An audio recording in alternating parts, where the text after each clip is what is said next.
வணக்கம். நம்முடைய ஆணையப்பன் திருமந்திரம் சேனலில் சைவ சித்தாந்த கருத்துக்களை எல்லாம் திரு மந்திரத்திலிருந்தும் மற்ற அருளாளர்கள் செய்தருளிய பதிகங்களிலிருந்தும் தொடர்ந்து சொல்லி வருகிறேன். அந்த வரிசையில் இன்று சிவபுராணம் என்று மாணிக்கவாசகர் அருளிய அற்புதமான அந்த பதிகத்தினுடைய விளக்க உரையை அன்பர்களுக்கு சமர்ப்பிக்கலாம் என்று நினைக்கிறேன். இதை ஏன் எடுத்துக்கொண்டிருக்கிறேன் என்றால்,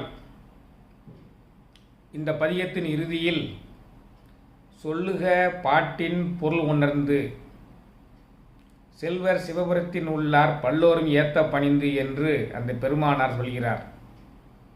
இந்த பதிகத்தை பொருள் உணர்ந்து தினந்தோறும் பாடி வருபவர்கள் சிவபுரத்தின் உள்ள சென்று மகிழ்ச்சியாக வாழ்வார்கள், மீண்டும் மீண்டும் பிறப்பாமல் இருக்கக்கூடிய பெருமை பெறுவார்கள் என்று அந்த பெருமகனார் சொல்கிறார். அதனால் இன்று சிவபுராணத்தினுடைய பொருளை நாம் உணர்ந்து துய்த்து இன்புற்று தினந்தோறும் பாடி சிவபுரத்தின் உள்ளே அனைவரும் செல்ல வேண்டும் என்ற வேட்கையில் இந்த சிவபுராண விளக்க உரையை உங்களுக்கு சமர்ப்பிக்கிறேன். முதல் வரி: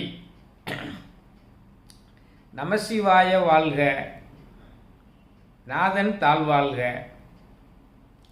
இமைப்பொழுதும் என் நெஞ்சில் நீங்காதான் தாழ்வாழ்க, கோகலியாண்ட குருமனிதன் தாழ்வாழ்க, ஆகமம் ஆகி நின்று அன்னிப்பான் தாழ்வாழ்க, ஏகன் அநேகன் இறைவனி வாழ்க. ஏகன் அநேகன் இறைவனடி வாழ்க.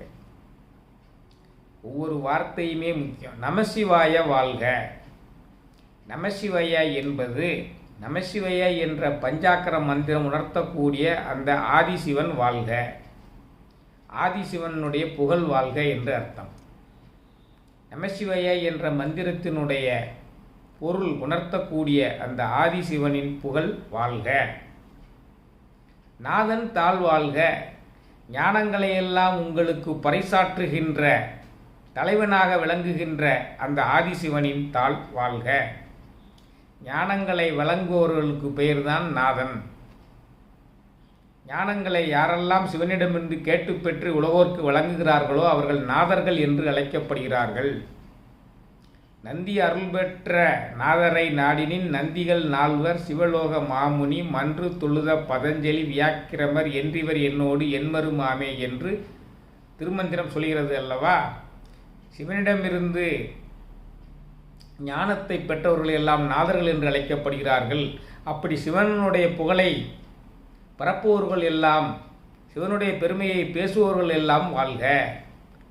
நமசிவாய என்ற மந்திரம் உச்சரிக்கக்கூடிய ஆதிசிவன் திருவடிகள் வாழ்க, ஆதிசிவன் வாழ்க. அந்த ஆதிசிவனிடம் ஞானம் பெற்று அந்த ஆதிசிவனின் பெருமைகளை சொல்பவர்கள் எல்லாம் வாழ்க. நமசிவாய வாழ்க, நாதன் தாழ்வாழ்க. இமைப்பொழுதும் என் நெஞ்சில் நீங்காதான் தாழ்வாழ்க.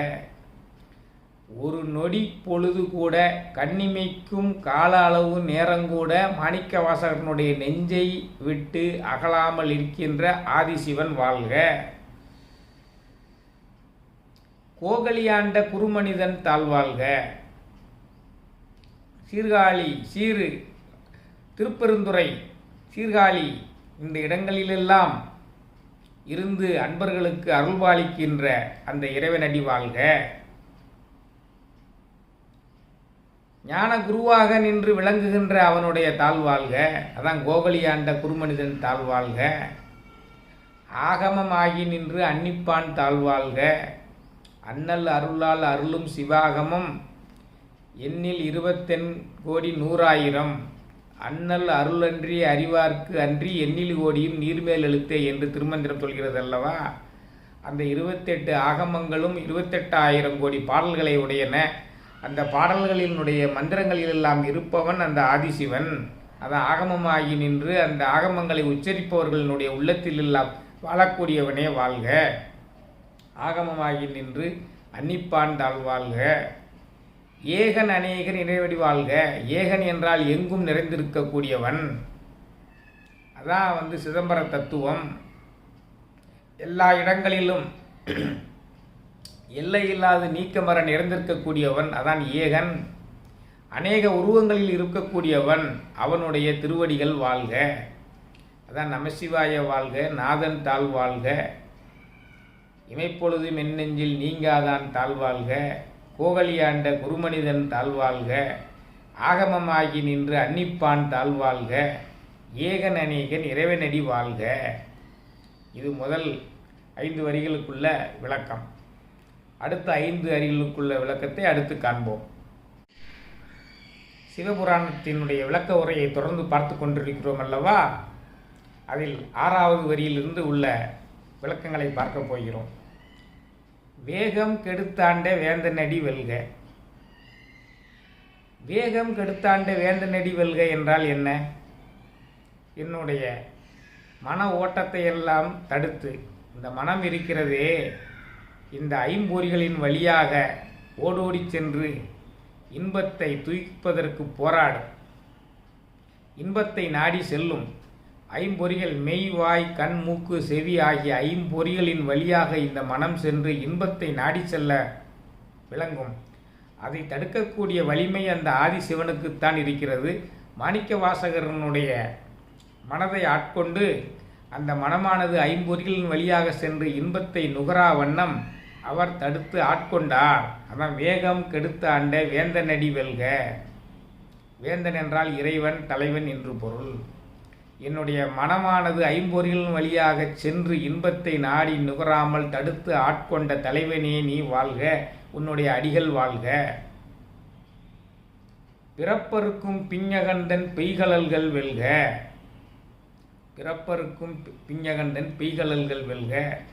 உடற்பிணியை தீர்க்க வேண்டுமென்றால் மருத்துவரிடம் நாம் செல்ல வேண்டும். உடற்பிணியை தீர்க்க வேண்டுமென்றால் மருத்துவரிடம் செல்ல வேண்டும். ஆனால் பிறவிப்பிணி என்ற நோயை தீர்க்க வேண்டுமென்றால் ஆதிசிவனிடம் செல்ல வேண்டும். பிறவி பெருங்கடல் நீந்துவர் நீந்தார் இறைவனடி சேராதவர்.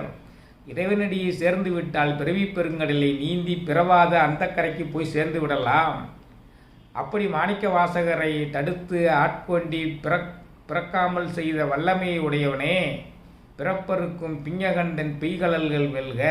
என்னை பிறக்காமல் செய்த பெருமையை செய்த மிகப்பெரிய ஆன்மீக மருத்துவனே, உன்னுடைய அடிகளை போற்றி வணங்குகிறேன். பிறப்பருக்கும் பிஞகண்டன் பெய்கழல்கள் வெல்க. பிறவிப்பிணி நீக்கும் மருத்துவனே, என்னை பிறக்காமல் செய்த தலைவனே, உன்னுடைய அடியை போற்றி வணங்குகிறேன். பிறப்பருக்கும் பிஞகண்டன் பெய்கழல்கள் வெல்க. புறத்தார்க்கு சேயோந்தன் பூங்கழல்கள் வெல்க. உன்னை நம்ப மாட்டேன், நீ இல்லை என்று சொல்பவர்களை விட்டு நீ தொலைதூரத்தில் ஓடிச் சென்று விடுவாயே. சேயோன் என்றால் தூரத்தில் இருப்பவன். உன்னுடைய நாமத்தை சொல்வதற்கும் புண்ணியம் செய்திருக்க வேண்டும் அல்லவா? என்ன புண்ணியம் செய்தனை மனமே என்று அதைத்தானே சொல்கிறார்கள். சிவசிவ என்கிற தீவினையாளர். கடவுள் இல்லை என்று சொல்பவர்களும் சிவனை இல்லை என்று சொல்பவர்களும் அந்த புண்ணியம் செய்யாதவர்கள். அவர்கள் புறத்தார்கள். அவர்களை விட்டு அவர்கள் நினையாத வண்ணம் அவன் தூரத்தில் இருப்பவன். புறத்தார்க்கு சேயோந்தன் பூங்கழல்கள் வெல்க. கரங்குவிவார் உள்மகிழும் கோன்கழல்கள் வெல்க.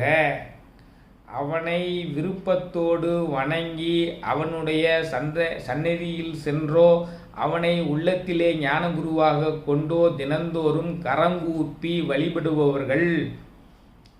கரங்கூப்பி வழிபடுபவர்களுடைய தலைவனாக அரசனாக இருந்து அவனை வழிநடத்தக்கூடியவனே, உன்னுடைய அடிகளை போற்றி வணங்குகிறேன்.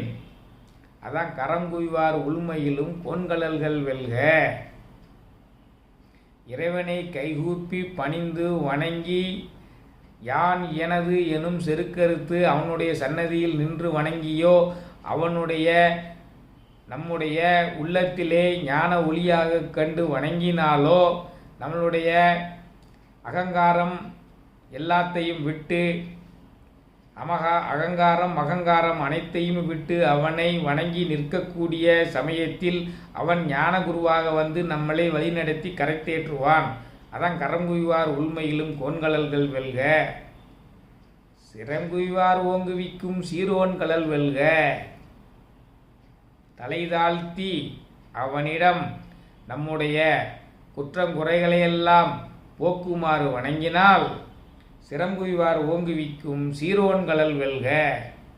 சீரோன் என்றால் சீராளன், செம்மையானவன், விமலன், நிமலன், குற்றமல்லாதவன். அந்த குற்றமில்லாதவன் முன்னால் நின்று கொண்டு அவனை தலைதாழ்த்தி வணங்கினால் நமக்கு பிறவிப்பிணி அற்றுப்போகும். அதற்காகத்தான் இந்த வரி எழுதுகிறார். சிறங்குய்வார் உள்மையிலும் கோன்கழல்கள் வெல்க, கரங்குய்வார் உள்மையிலும் கோன்கழல்கள் வெல்க, சிறங்குய்வார் ஓங்குவிக்கும் சீரோன்கழல் வெல்க. தலைதாழ்த்தி வணங்குவோர்களை ஓங்கி நிற்குமாறு பிறவிப்பிணியை அறுக்குமாறு செய்யக்கூடியவனே, உன்னுடைய கழலணிந்த பாதங்களை போற்றி வணங்குகிறேன் ஐயா. 10 வரிகளுக்கான விளக்கம் இதுவரை முடிந்துள்ளது. சிவபுராண விளக்க உரையின் தொடர்ச்சியாக அடுத்து வரக்கூடிய வரிகள். ஈசன் அடி போற்றி எந்தை அடி போற்றி, ஈசன் அடி போற்றி எந்தை அடி போற்றி. அந்த ஈசன் என்ற வார்த்தைக்கு விளக்கத்தை அடுத்த வரியிலேயே தொடர்ந்தே சொல்கிறார் பாருங்கள். ஈசன் அடி போற்றி, எல்லோருக்கும் தந்தையாக இருப்பவனே உன்னுடைய அடியில் போற்றி, உன்னுடைய பாதத்தை வணங்குகிறேன். அதான் ஈசன் அடி போற்றி. எந்தை அடி போற்றி, எனக்கு தந்தையாக இருந்து என்னை ஆட்படுத்தியவனே ஆட்கொண்டவனே உன்னுடைய அடிகள் போற்றி. தந்தை மகற்காற்றும் நன்றி அவையத்து முந்தியிருப்பு செயல் என்று வள்ளுவனார் கூறியது போல மாணிக்க வாசகரனுடைய அருட்தந்தையாக இருந்து, மாணிக்க வாசகரனுடைய தந்தையாக இருந்து அவனை ஆட்கொண்டு அவரை இந்த லௌகீக வாழ்க்கையில் திளைத்து மூழ்கி போக விடாமல் செய்து ஆன்மீக வாழ்க்கையில் செல்லுமாறு வழிநடத்தியதனால் ஈசன் அடி போற்றி எந்தை அடி போற்றி என்று குறிப்பிடுகிறார். எல்லா உயிர்களுக்கும் தந்தையாக இருப்பவனே, எனக்கும் தந்தையாக இருப்பவனே உன்னுடைய அடிகளை போற்றி வணங்குகிறேன். ஈசன் அடி போற்றி எந்தை அடி போற்றி. தேசன் அடி போற்றி சிவன் சேவடி போற்றி. தேசன் என்றால் ஒளி மிகுந்தவனே உன்னுடைய பாதங்களை போற்றி வணங்குகிறேன், தாமரை பாதங்களை போற்றி வணங்குகிறேன். தேசன் அடி போற்றி ஒளி நிறைந்தவனே, ஒளியாகி போனவனே, பிரம்மாவுக்கும் விஷ்ணுவுக்கும் பேரொளி பிளம்பாக திருவண்ணாமலையில் காட்சி தந்தவனே. அதனால தான் தேசன் அடி போற்றி.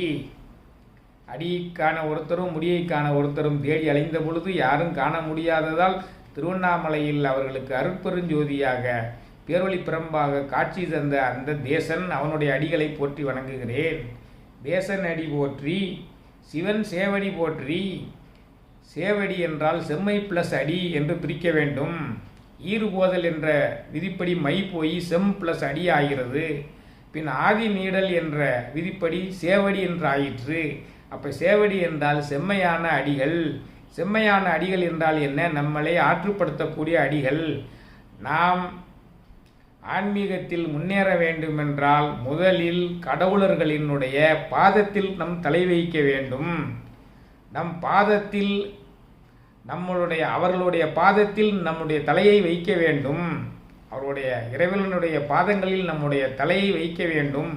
நம்முடைய தலை அணியாக சிகாமணியாக ஆதிசிவனும் முருகப்பெருமானும் இருக்க வேண்டும். அப்படி இருந்தால்தான் ஞானம் வரும். அதான் இங்கே போடுறாங்க. தேசன் அடி போற்றி சிவன் சேவடி போற்றி. நேயத்தே நின்ற நிமலன் அடி போற்றி. நேயத்தே நின்ற நிமலன் அடி போற்றி. நேயத்தில் நின்றவனவன். நேயம் என்றால் என்ன? அன்பு. நேயத்தே நின்ற நிமலன் அடி போற்றி. எங்கெல்லாம் அன்பு இருக்கிறதோ அங்கெல்லாம் அவன் இருப்பான். அன்பு சிவம் இரண்டென்பர் அறிவிலார்.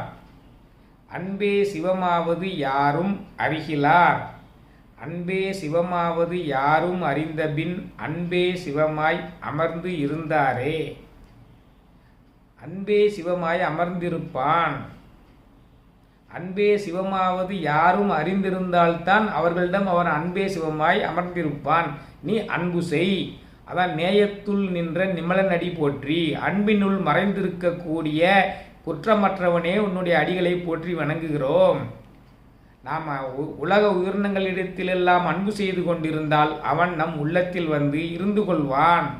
இறைவன் வாழ்வதற்குரிய உள்ளம் எது? உலக உயிர்களிடத்திலெல்லாம் எந்த உள்ளம் அன்பு செய்கிறதோ அந்த உள்ளமே அவனுக்கு பிடித்த இடம். அங்கு வந்துதான் அவன் குடியிருந்து கொள்வான். அதான் நேயத்துள் நின்ற நிமலனடி போற்றி. மாய பிறப்பறுக்கும் மன்னனடி போற்றி. அந்த மாய பிறப்பை அறுக்கக்கூடிய வல்லமை அந்த பாதங்களுக்கு உள்ளது. நீங்கள் ஆதிசிவனுடைய பாதத்தில் எப்பொழுது உங்கள் தலையை வைத்து பணிந்து நெஞ்சார வணங்குகிறீர்களோ அப்பொழுது உங்களுடைய அகங்காரம் எல்லாம் புறத்தே ஓடிப்போய் ஆணவம், கண்மம், மாயை என்ற மும்மலங்கள் நீங்கி போய் காமம், வெகுளி, குரோதம், லோபம், மோகம், மதம், மாச்சரியை, அசூயை என்ற குணங்கள் எல்லாம் நீங்கி போய் நீங்கள் சிவபுரத்திற்கு செல்வதற்குரிய தகுதியை பெற்று விடுவீர்கள். சிவபுரத்தில் செல்லக்கூடிய தகுதியை பெற்று சிவபுரத்தில் சென்று தங்கிவிட்டால் நீங்கள் மீண்டும் பிறக்க வேண்டியதில்லை. அதான் மாய பிறப்பறுக்கும் மன்னனடி போற்றி. சீரார் பெருந்துரை நம் தேவனடி போற்றி. சீர் என்றால் பெருமை. சீரார் பெருந்துரை நம் தேவனடி போற்றி. திருப்பெருந்துறையில் எழுந்தருளி இருக்கக்கூடிய சீரும் சிறப்பும் மிக்க திருப்பெருந்துறையில் எழுந்தருளி இருக்கக்கூடிய ஆதிசிவனின் திருவடிகளை போற்றி வணங்குகிறேன். திருவடிகளை போற்றி வணங்கினால்தான் மாயப்பிறவி அறுக்க முடியும். அதற்குத்தான் உலகங்களுக்கெல்லாம் தந்தையாக இருப்பவனே உன்னுடைய அடியை போற்றி வணங்குகிறேன். என்னுடைய தந்தையாக இருப்பவனே உன்னுடைய அடியை போற்றி வணங்குகிறேன். பேரொளி பிளம்பாக இருப்பவனே உன்னுடைய அடியை போற்றி வணங்குகிறேன். சிவன் என்ற பெருமைமிக்க நாமத்தை உடையவனே உன்னை அதற்காகத்தான் போற்றி வணங்குகிறேன் என்று இந்த வரிகளில் சொல்கிறார். ஈசன் அடி போற்றி, எந்தை அடி போற்றி, தேசன் அடி போற்றி, சிவன் சேவடி போற்றி, நேயத்தே நின்ற நிமலன் அடி போற்றி, மாயப்பிறப்பெருக்கும் மன்னன் அடி போற்றி, சீரார் பெருந்துரை நம் தேவன் அடி போற்றி. சிவபுராணம் விளக்க உரையை தொடர்ந்து பார்த்து கொண்டிருக்கிறோம். அதில் அடுத்து வரக்கூடிய வரிகள்: ஆராத இன்பம் அருளும் மலை போற்றி. சிவன் அவன் என் சிந்தையில் நின்றதனால் அவன் அருளாலே அவன்தாள் வணங்கி சிந்தை மகிழ சிவபுராணந்தன்னை முந்தை வினை முழுதும் ஓய உரைப்பன் யான். ஆராத இன்பம் அருளும் மலை போற்றி. ஆராத இன்பம் என்றால் என்ன? தெவிட்டாத இன்பம். தெவிட்டாத இன்பம் என்றால் என்ன? அதுதான் பேரின்பம். சிற்றின்பம் என்றால் என்ன? ஐம்பொறிகளின் வழியாக நாம் நிகழக்கூடியது சிற்றின்பம். அது தெவிட்டுவிடும். நாவானது சுவையை உணரக்கூடியதல்லவா? ஒரு இனிப்பை சாப்பிட்டு கொண்டிருக்கிறீர்கள். 2 கவளம், ஒரு கவளம் சாப்பிடும் பொழுது மிகவும் இனிப்பாக இருக்கும். 2வது கவளம் சாப்பிடும் பொழுது அந்த இனிப்பு கொஞ்சம் குறையும். அடுத்து ஒரு 10 கவளம் சாப்பிடும் பொழுது உங்களால் சாப்பிட முடியாது, தெவிட்டி போய்விடும். நீங்கள் அதை சாப்பிட முடியாமல் ஒவ்வாமை ஏற்பட்டுவிடும். ஆக இந்த சிற்றின்பங்கள் ஒரு காலத்தில் ஒரு நேரத்தில் தெவிட்டிவிடும். ஆனால் ஆராத இன்பம் என்பது என்ன? பேரின்பம். பேரின்பம் என்றால் என்ன? பஞ்சாக்கர மந்திரத்தை சொல்லிக்கொண்டு ஆதிசிவனின் பாதச்சுவடுகளை எல்லாம் நாம் தலையால் பணிந்து வணங்கி கொண்டிருக்கும் பொழுது, உலக உயிரினங்களிடத்திலெல்லாம் நாம் அன்பு செலுத்தி கொண்டிருக்கும் பொழுது, நாமே அன்பே சிவமாய் மாறிப்போகும் பொழுது நாம் அந்த பேரின்பத்தை உணரலாம். பேரின்பம் என்றால் என்ன? செறிவற்று உடலோர் உரை சிந்தையும் அற்று அறிவற்று அறியாமையும் அற்றதுவே. கொஞ்ச நேரம் தூங்கும் போதே உங்களுக்கு இனிமையாக இருக்கிறதே. நிரந்தரமாக உங்களுடைய உள்ளம் முழுதும் சிவம் நிறைந்திருக்கும் பொழுது உங்களுடைய உடல் உணர்ச்சியற்று மனம் செயலற்று நீங்கள் எது அறிவு எது அறியாமை என்று அறியாமல் இருக்கக்கூடிய ஒரு மேம்பட்ட நிலையை அடையும் பொழுது நீங்கள் அனுபவிக்கக்கூடிய இன்பம் இருக்கிறதே, அதான் பேரின்பம். அதை விவரிக்க முடியாது. கண்டவர் விண்டிலர் விண்டவர் கண்டிலர். அதான் ஆறாத இன்பம். அந்த ஆறாத இன்பம் தூங்கிக் கண்டார் சிவலோகமும் தம்முள்ளே, தூங்கிக் கொண்டார் சிவபோகமும் தம்முள்ளே, தூங்கிக் கொண்டார் சிவ யோகமும் தம்முள்ளே, தூங்கிக் கண்டார் நிலை சொல்வது எவ்வாறே என்று திருமூலரே சொல்கிறார். அந்த பேரின்பத்தை அடைந்து கொண்டு இறைவனில் மயங்கி கிடக்கிறார்களே, அவர்கள் பெற்ற இன்பத்தை எப்படி சொல்ல முடியும் என்று அந்த திருமூல தெய்வமே சொல்லும் பொழுது பேரின்பத்தை விளக்க முடியுமா? அப்படிப்பட்ட பேரின்பத்தை அருளுகின்ற மலை போன்ற உயரமான பண்புகளை உடையவனே, உன்னுடைய பாதங்களை போற்றி வணங்குகிறோம்.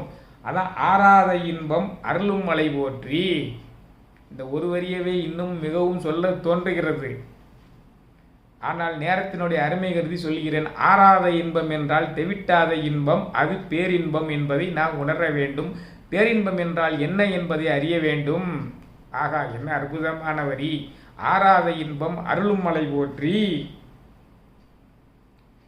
சிவனவன் என் சிந்தையில் நின்றதனால், சிவன் மாணிக்க வாசகனுடைய சிந்தையில் நின்றதனால்தான் அவன் ஆறாத இன்பத்தை அறிய முடிந்தது. சிவன் அவன் என் சிந்தையில் நின்றதனால், அவன் அருளாலே அவன்தாள் வணங்கி, சிவன் மாணிக்க வாசகனுடைய சிந்தையில் நின்றதனால்தான், அவன் அருளாலே, அவன் தந்த அருளினுடைய அடிப்படையிலேயே, அவன் ஆட்கொண்டதாலேயே அவனுடைய பாதத்தில் நான் சென்று பணிந்து அந்த தெவிட்டாத இன்பத்தை அடைய முடிந்தது. அவன் அருளாலே அவன்தாள் வணங்கி சிந்தை மயில சிவபுராணந்தன்னை, சிந்தை மயில சிவபுராணந்தன்னை. சிவபுராணத்தை சொல்லும் பொழுதே நம் சிந்தையெல்லாம் மகிழும், உருகும், கண்களில் நீர் பெருகும். அதான் சிந்தை மயில சிவபுராணந்தன்னை முந்தை வினை முழுதும் ஓய உரைப்பன் யான். முந்த வினை முழுதும் ஓய உரைப்பன் யான். ஏற்கனவே சிவனுடைய அருளை உணராமல் பல பிறவிகளை கழித்து அதனால் வினைப்பயன் நிறைய பெருகி சஞ்சித கர்மம் மிக்கு, அதனால் நான் பிராரத்த கர்மத்தை பெற்றுக்கொண்டு இந்த உலகத்தில் பிறக்கக்கூடிய தன்மை ஏற்பட்டு விட்டது. அது முழுதும் நீங்குமாறு நான் இந்த சிவபுராணத்தை பாடி மகிழ்வேன். சிந்தை மகிழ சிவபுராணந்தன்னை முந்தை வினை முழுதும் ஓய உரைப்பன் யான். ஏற்கனவே நான் ஈட்டியுள்ள வினைப்பயன்கள் முழுதும் கழியுமாறு நான் உரைத்து கொண்டு இருக்கிறேன். அந்த சிவபுராணத்தை பொருளுணர்ந்து சொன்னால் நம்மளுடைய பிறவி பிணிகள் அனைத்துமே நீங்கிவிட்டு நம்மளுடைய பாவங்கள் அனைத்துமே தீர்ந்து போய் நாம் சிவபுரத்தின் உள்ளே செல்லலாம். அதற்காகத்தான் இந்த விளக்க உரை. ஆறாத இன்பம் அருளும் மலை போற்றி. சிவனவன் என் சிந்தையுள் நின்றதனால், அவன் அருளாலே அவன்தாள் வணங்கி, சிந்தை மயில சிவபுராணந்தன்னை முந்தை வினை முழுதும் ஓய உரைப்பன் யான். சிவபுராணம் தொடர்கிறது. கண்ணுதலான் தன்கருணை கண்காட்ட வந்தெய்தி. கண்ணுதலான் தன்கருணை கண்காட்ட வந்தெய்தி. கண்ணுதலான், நுதல் கண்ணான், நுதல் என்ற நெற்றியில் கண்ணை உடையவன். கண்ணுதலான் தன்கருணை கண்காட்ட வந்தெய்தி. இந்த நெற்றிக்கண் இருக்கிறதல்லவா, அந்த நெற்றிக்கண்ணு தான் ஞானத்தை வழங்கக்கூடியது. அந்த நெற்றிக்கண்ணிலிருந்து தான் ஞான கடவுளாகிய சுப்பிரமணிய கடவுள் தோன்றினார். எந்தை பிரானுக்கு 2-3 வட்டமாய் தந்தை கண்முன்னே சண்முகம் தோன்றலால் கந்தன் சுவாமி அங்கு கலந்தங்கு இருப்பதால் மைந்தன் இவன் என்று மாட்டிக் கொள்ளீரே என்று திருமந்திரம் சொல்கிறது. சிவனினுடைய கண்ணிலிருந்து 3வது கண்ணிலிருந்து 6 பொறிகளில் அவன் கந்தன் சுவாமி வந்ததால் அவன் சிவனுடைய அம்சம், அவன் ஞானத்தினுடைய அம்சம், ஞான பண்டிதன். அவனை சிவனுடைய மகன் என்று எண்ணிக்கொள்ள வேண்டாம். அவனே சிவன், முருகனே சிவன். அதைத்தான் கண்ணுதலான் தன்கருணை கண்காட்ட வந்தெய்தி. நெற்றியில் கண்ணை உடைய ஞானத்தை வழங்கக்கூடிய அந்த நெற்றிக்கண்ணின் மூலமாக யாருக்கெல்லாம் அவன் அருள்பாலிக்கிறானோ அவர்களுக்கெல்லாம் ஞானம் வரும். அவன் நெற்றிக்கண்ணின் மூலமால் அருள்பாலித்ததினால் கண்ணுதலான் தன்கருணை கண்காட்ட வந்தெய்தி அவன் அந்த நெற்றிக்கண்ணின் மூலமாக மாணிக்க வாசகருக்கு அருள் புரிந்ததால் அவர் அருள் ஆசான் ஆயினார். சைவ சமய குரவல் ஒருவராக ஆனார். கண்ணுதலான் தன்கருணை கண்காட்ட வந்தெய்தி எனக்கு அவன் கருணைமலை பொழிந்ததினால் நான் வந்து இங்கு பிறந்து இன்னுதற்கு எட்டா எழிலார் கடலிறைஞ்சி இப்படி இருக்கிறது என்று அதனுடைய பெருமையை சொல்ல முடியாத அளவுக்கு புகழ் பெற்ற இறைவனுடைய பாதத்தில் விழுந்து கெஞ்சி, அதான் இன்னுதற்கு எட்டா எழிலார் கடலிறைஞ்சி நான் வணங்கும் போது எனக்கு ஞானம் கிடைத்தது. விண்ணிறைந்து மண்ணிறைந்து மிக்காய் விளங்கொழியாய் அவன் எப்படிப்பட்டவன்? விண் நிறைந்தவன், மண் நிறைந்தவன், அதையும் தாண்டி இந்த விண்ணுலகத்தை முழுவதும் நிரப்பி மண்ணுலகத்தை முழுவதும் நிரப்பி அதையும் தாண்டி மற்ற அண்டங்களையெல்லாம் நிரப்பி மிகுந்த ஒளியாக இருக்கக்கூடியவன் அந்த இறைவன். அவனுடைய எல்லையில்லாத புகழையுடைய இன்னதென்று சொல்ல முடியாத பாதத்தில் விழுந்து நான் இறைஞ்சி மகிழ்ந்து இருக்கும் பொழுது அவன் தன்னுடைய நெற்றிக்கண்ணை வைத்து எனக்கு ஞானத்தை வழங்கினான். இதை படிக்கக்கூடியவர்களுக்கும் ஞானம் வழங்குவான் என்பது பொருள். விண்ணிறைந்து மண்ணிறைந்து மிக்காய் ஒளி விளங்கொழியாய் எண்ணிறந்த எல்லை இல்லாதானே அவன் எல்லை நீங்க பெற்றவன். அவனை யாரும் ஒரு குறிப்பிட்ட இடத்திற்குள் அடக்கிவிட முடியாது. எண்ணிறந்த எல்லை இல்லாதான். இதற்கு விளக்கம் சொல்ல வேண்டும் என்றால் இதற்கு ஒரு திருமந்திரம் வருகிறது. ஆறறிவார் எங்கள் அண்ணல் பெருமையை, ஆறறிவார் அவ் அகலமும் நீளமும், பேரறியாத பெருஞ்சுடர் ஒன்றதின் வேர் அறியாமை விளம்புகின்றேனே. இந்த திருமந்திரத்தை தான் இந்த 5 வரியில் சொல்றாரு. பேரறியாத பெருஞ்சுடர் ஒன்றதன் வேறறியாமை விளங்குகின்றேனே. அந்த பெருஞ்சுடரனுடைய பெயரை யாரும் அறிய முடியாது. அது எங்கு தோன்றியது அந்த பேரொளி பிளம்பு என்று யாரும் சொல்ல முடியாது. பேரறியாத பெருஞ்சுடர் ஒன்றதின் வேறறியாமை அது எங்கிருந்து தோன்றுகிறது என்று யாரும் சொல்ல முடியாது. யார் அறிவார் எங்கள் அண்ணல் பெருமையை, யார் அறிவார் அவ் அகலமும் நீளமும். அந்த பெருஞ்சுடர் எவ்வளவு அகலமுடையது என்று யாரும் சொல்ல முடியாது, எவ்வளவு நீளமுடையது என்று யாரும் சொல்ல முடியாது, எவ்வளவு ஆழமுடையது, அதனுடைய வேறு எங்கிருக்கிறது என்று யாரும் சொல்ல முடியாது, அது எவ்வளவு உயரமுடையது என்று யாரும் சொல்ல முடியாது. அதான் எண்ணிறந்து எல்லை இல்லாதானே. நின்பெருஞ்சீர் பொல்லாவினை ஏன் புகழுமாறு ஒன்றறியேன். பொல்லாவினை ஏன் புகழுமாறு ஒன்றறியேன். நான் பொல்லாவினை ஏன் வினைப்பயன் காரணமாக ஐம்பொறிகளும் என்னை தவறாக வழிநடத்தி, ஐம்பொறிகளின் வழியாக மனம் சென்று என்னை தவறாக வழிநடத்தி நான் பொல்லா வினையனாக சில சமயங்களில் தடுமாறி சிற்றின்பத்தின்பால் மூழ்கி கிடக்கிறேன். அதனால் நான் பொல்லாவினையேன். அப்படிப்பட்ட பொல்லாவினையேன் இப்பொழுது உன்னை புகழக்கூடியதை தவிர வேறொன்றும் அறியாமல் இருக்கிறேன். பொல்லாவினையேன் புகழுமாறு ஒன்றறியேன். ஆனால் இப்பொழுது நீ நெற்றிக்கண்ணை திறந்து ஞானம் வழங்கியதால் இப்பொழுது உன்னை புகழ்வதை தவிர வேறு எதுவும் செய்யாமல் இருக்கிறேன்.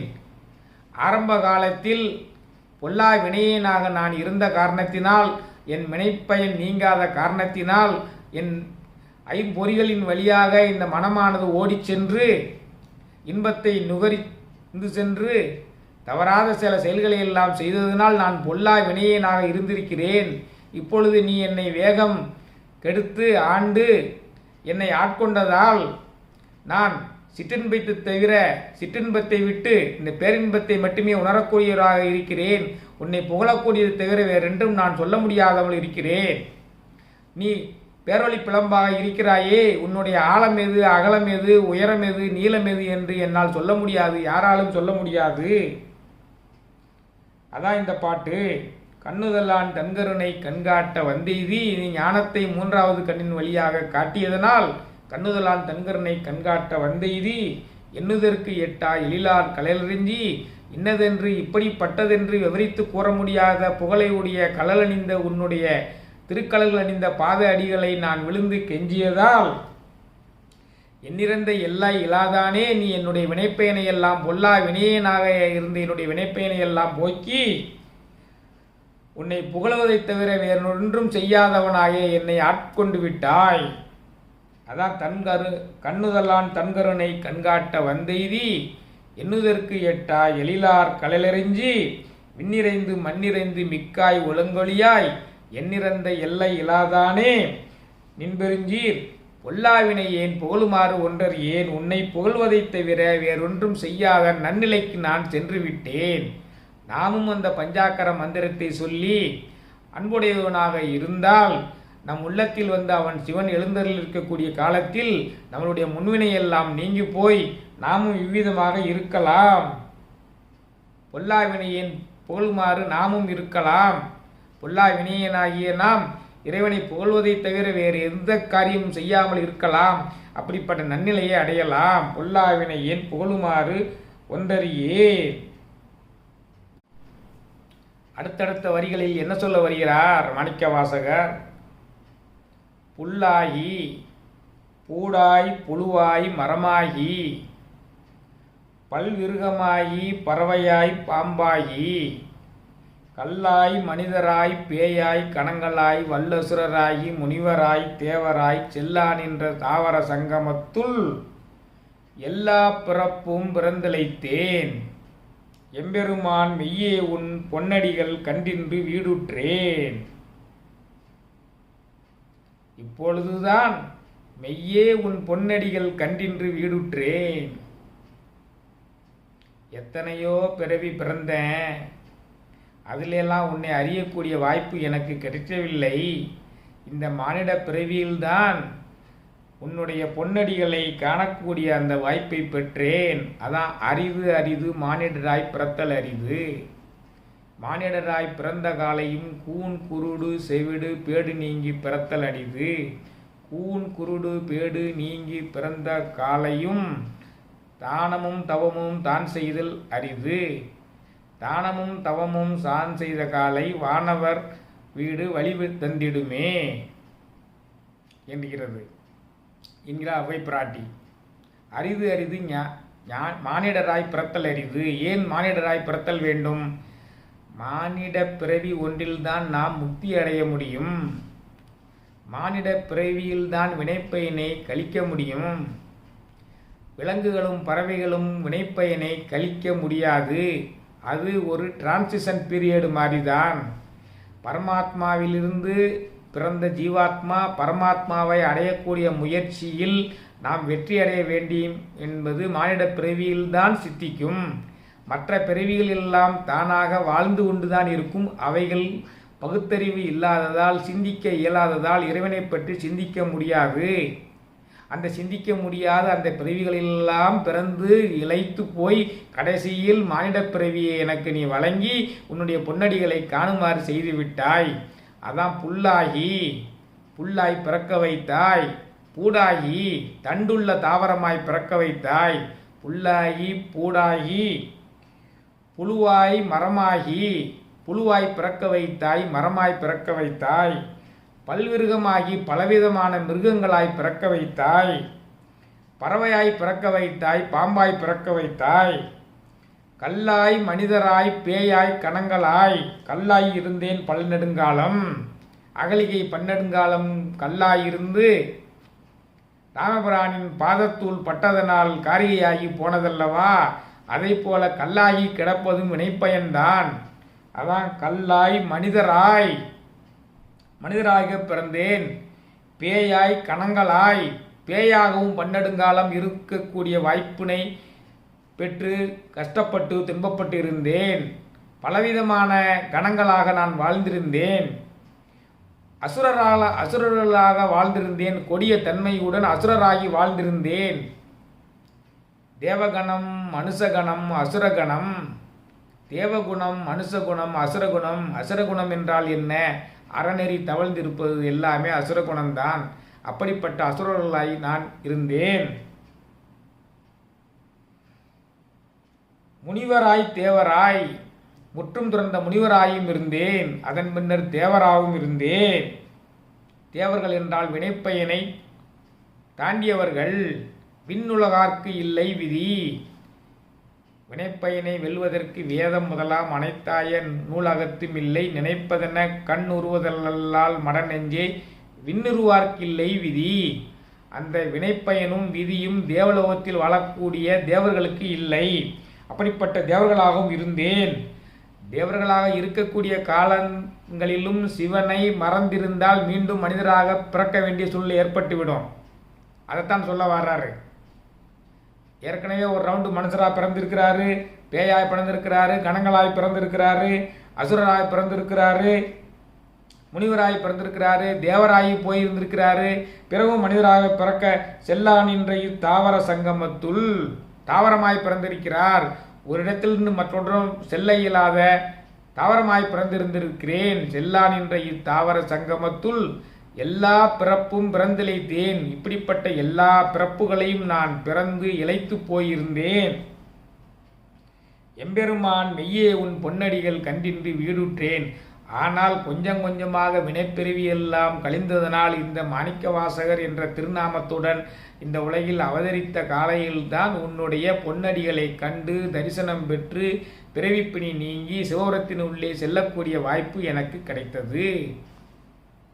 எப்படி இருக்கிறது பாருங்கள். புல்லாகி பூடாய் புழுவாய் மரமாகி பல்விருகமாகி பறவையாய் பாம்பாயி கல்லாய் மனிதராய் பேயாய் கணங்களாய் வல்லசுரராயி முனிவராய் தேவராய் செல்லான் என்ற இத்தாவர சங்கமத்துள் எல்லா பிறப்பும் பிறந்திழைத்தேன். எம்பெருமான் மெய்யே உன் பொன்னடிகள் கண்டின்றி வீடுற்றேன்.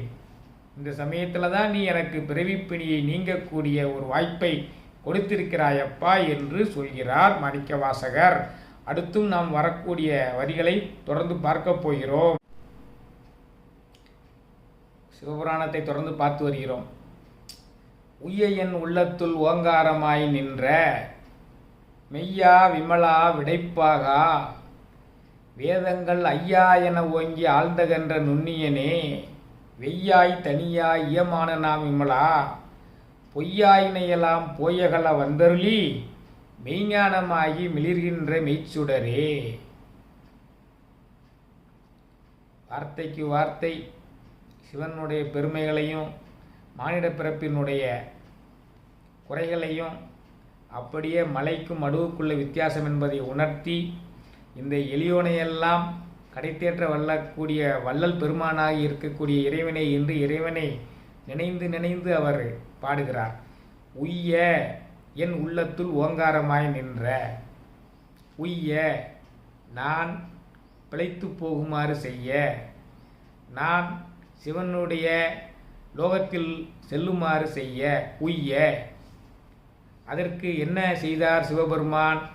உய்ய என் உள்ளத்தில் ஓங்காரமாய் நின்ற, நீ என் உள்ளத்தில் ஓங்காரமாய் நின்றதுனால் நான் உய்தேன், பிழைத்தேன், நல்ல வேளை நான் பிழைத்து கொண்டேன். உய்ய என் உள்ளத்தில் ஓங்காரமாய் நின்ற. நீங்கள் கண்ணை மூடிக்கொண்டு மனதையெல்லாம் உங்களுடைய ஆக்னை என்ற இந்த புருவ மத்தியின் மேல் நிலைபெறச் செய்து அல்லது மூலாதாரத்தில் நிலைபெறச் செய்து நீங்கள் உள்ளிழுக்கும் பொழுதும் வெளிவிடும் பொழுதும் உங்கள் மூச்சை உற்று கவனித்தீர்களே ஆனால் உங்களுக்கு அது ஓம் என்ற ஓசையுடன் வந்து போவது தெரியும். அதிலேயே நீங்கள் லயித்து கொண்டிருந்தால், மனோலயத்துடன் அதிலேயே மூழ்கி போயிருந்தால் நீங்கள் பேரின்பத்தை உணரக்கூடிய முதல் படியாக அமையும். அது ஞானசம்பந்தருக்கு கிட்டியது போல மாணிக்கவாசகருக்கும் கிட்டியிருக்கிறது.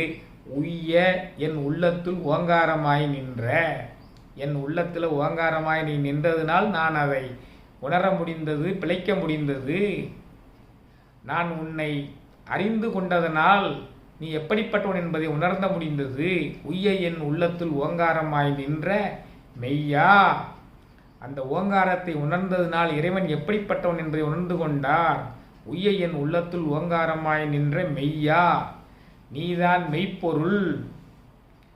புறப்பொருள்கள் எல்லாம் உண்மையான பொருள் அல்ல, பொருள் அல்லவற்றை பொருள் என்று உணரும் மருளானாம் மானப்பிறப்பு. இதான் மெய்ப்பொருள். அருள் அல்லவற்றை அருள் என்று உணரும் மருளானாம் மானாப்பிறப்பு. அருள் அல்லவற்றை பொருள் என்று உணரும் மருளானாம் மானாப்பிறப்பு என்று வள்ளுவர் சொல்கிறார். இதான் மெய்ப்பொருள். மெய்ப்பொருள் என்பது எது? மெய். மெய் என்றால் நாம் வாழக்கூடிய உடம்பு கிடையாது. இறைவனே மெய். இறைவனே மெய். அதான் பரமாத்மா. அவன் ஞானசம்பந்தன் உள்ளத்தில் ஓங்காரமாய் வந்ததனால் ஞானசம்பந்தனுடைய உள்ளத்தில் ஓங்காரமாய் வந்ததனால் ஞானசம்பந்தர் கடை தேறி அவன் எப்பேற்பட்டவன் என்பதை அறிந்து கொண்டார். மெய்யா விமலா அவன் குற்றமற்றவன். விடைப்பாகா அவருடைய மனக்கண்ணின் முன்னால் அவன் ரிஷப வாகனத்தில் எழுந்தருளியிருந்தான். முன்னால் திருஞான சம்பந்தருக்கும் இதே மாதிரி எழுந்தருளியிருந்தான். என் உளமே புகுந்த அதனால் என்று திருஞான சம்பந்த பெருமான் கோளறு பதிகத்தில் சொல்கிறார் அல்லவா? அதே போல மெய்யா விமலா விடைப்பாகா வேதங்கள் ஐயா என ஓங்கி ஆழ்ந்து அகன்ற நுண்ணியனே. வேதங்கள் எல்லாம் உன்னைத்தான் தலைவனாக போற்றி வணங்குகின்றன. வேதத்தை படிப்பவர்களுக்கெல்லாம் நீயே ஞானகுருவாக இருந்து வழிகாட்டுகிறாய். ஆகமங்களை படிப்பவர்களுக்கெல்லாம் நீயே தலைவனாக இருந்து வழிகாட்டுகிறாய். நீ மெய்யானவன், குற்றமற்றவன், ரிஷப வாகனத்தில் எழுந்தருளி இருக்கக்கூடியவன். மெய்யா விமலா விடைப்பாகா வேதங்கள் ஐயா என ஓங்கி ஆழ்ந்து அகன்ற நுண்ணியனே. நீ ஆழமானவன், அகலமானவன், நுண்மையானவன். நீ அணுவை காட்டிலும் சிறியவன், இந்த அண்டத்தை காட்டிலும் பெரியவன். அதனால தான் ஆறறிவார் அகலமும் நீளமும் அப்படின்னு சொல்கிறார்கள். அதான் இறைவனை நாம் அணுவை விட சிறியவனாகவும் இருப்பான், அண்டத்தை விட பெரியவனாகவும் இருப்பான், எல்லையில்லாதான். அவனை ஒரு குறிப்பிட்ட எல்லைக்குள் அடக்கி விட முடியாது, குறிப்பிட்ட இடத்துக்குள் சுருக்கி விடவும் முடியாது. நீ எவ்வளவு சுருக்கினாலும் அதற்குள்ளும் இருக்கக்கூடியவன். அணுவை துளைத்து 7 கடலை புகட்டினாலும் அதற்குள்ளும் இருக்கக்கூடியவன். மெய்யா விமலா விடைப்பாகா வேதங்கள் ஐயா என ஓங்கி ஆழ்ந்தகன்ற நுண்ணியனே. இவ்வளவும் சொல்லியாச்சு. ஐயா என ஓங்கி ஆழ்ந்தகன்ற நுண்ணியனே அப்படிப்பட்டவன். வெய்யாய் தனியாய் இயமான நாம் விமலா. நீ வெய்யாய், நீதான் வெம்மையானவன், வெப்பமானவன். உன்னை காட்டிலும் வெப்பமானது உலகத்தில் எதுவும் இல்லை. தனியாய் குளிர்ச்சியானவன், உன்னை காட்டிலும் குளிர்ச்சியானது உலகத்தில் ஒன்றுமில்லை. வெய்யாய் தனியாய் இயமான நாம் விமலா. நீ ஆகாயத்தை விட பெரியவன், இயமான நாம் விமலா. பொய்யாயினையெல்லாம் போயகல வந்தர்லி. உலகத்தில் நான் பொய்யாக இருந்ததின் மேலெல்லாம் பற்றுக்கொண்டிருந்தேன். அவையெல்லாம் போகுமாறு என்னை சேர்ந்து கொண்டாய். பொய்யாயினையெல்லாம் போயகலமாறு வந்தர்லி. மெய்ஞானமாகி மிளிர்கின்ற மெய்ச்சுடரே, என்னிடமிருந்து பொய்மையை நீ விரட்டி விட்டதால் நான் வாய்மையை உணர்ந்து கொண்டேன், மெய்ப்பொருளை உணர்ந்து கொண்டேன். அதான் மெய்ஞானமாக என் உள்ளத்திலே கொண்டு சுடரொளியாய் நின்ற பேரொளி பிளம்பாக நின்ற ஆதிசிவனே. எப்பொழுதெல்லாம் பொய்ப்பொருள்கள் மேல் உள்ள பற்று நம்மிடம் போய்விடுகிறதோ அப்பொழுது மெய்ப்பொருளாகிய இறைவன் நம்மை பற்றி கொள்வான், நம்மளுடைய உள்ளத்திலேயே அமர்ந்து கொள்வான். அதான் விஷயம். அதற்கு அவர் முதலில் ஓங்காரமாய் நின்ற அந்த உத்தமனை உணர்ந்து கொண்டார். ஓங்காரமாய் நின்ற உத்தமனை உணர்ந்து கொண்டதால் அவர் பிழைத்து விட்டார்.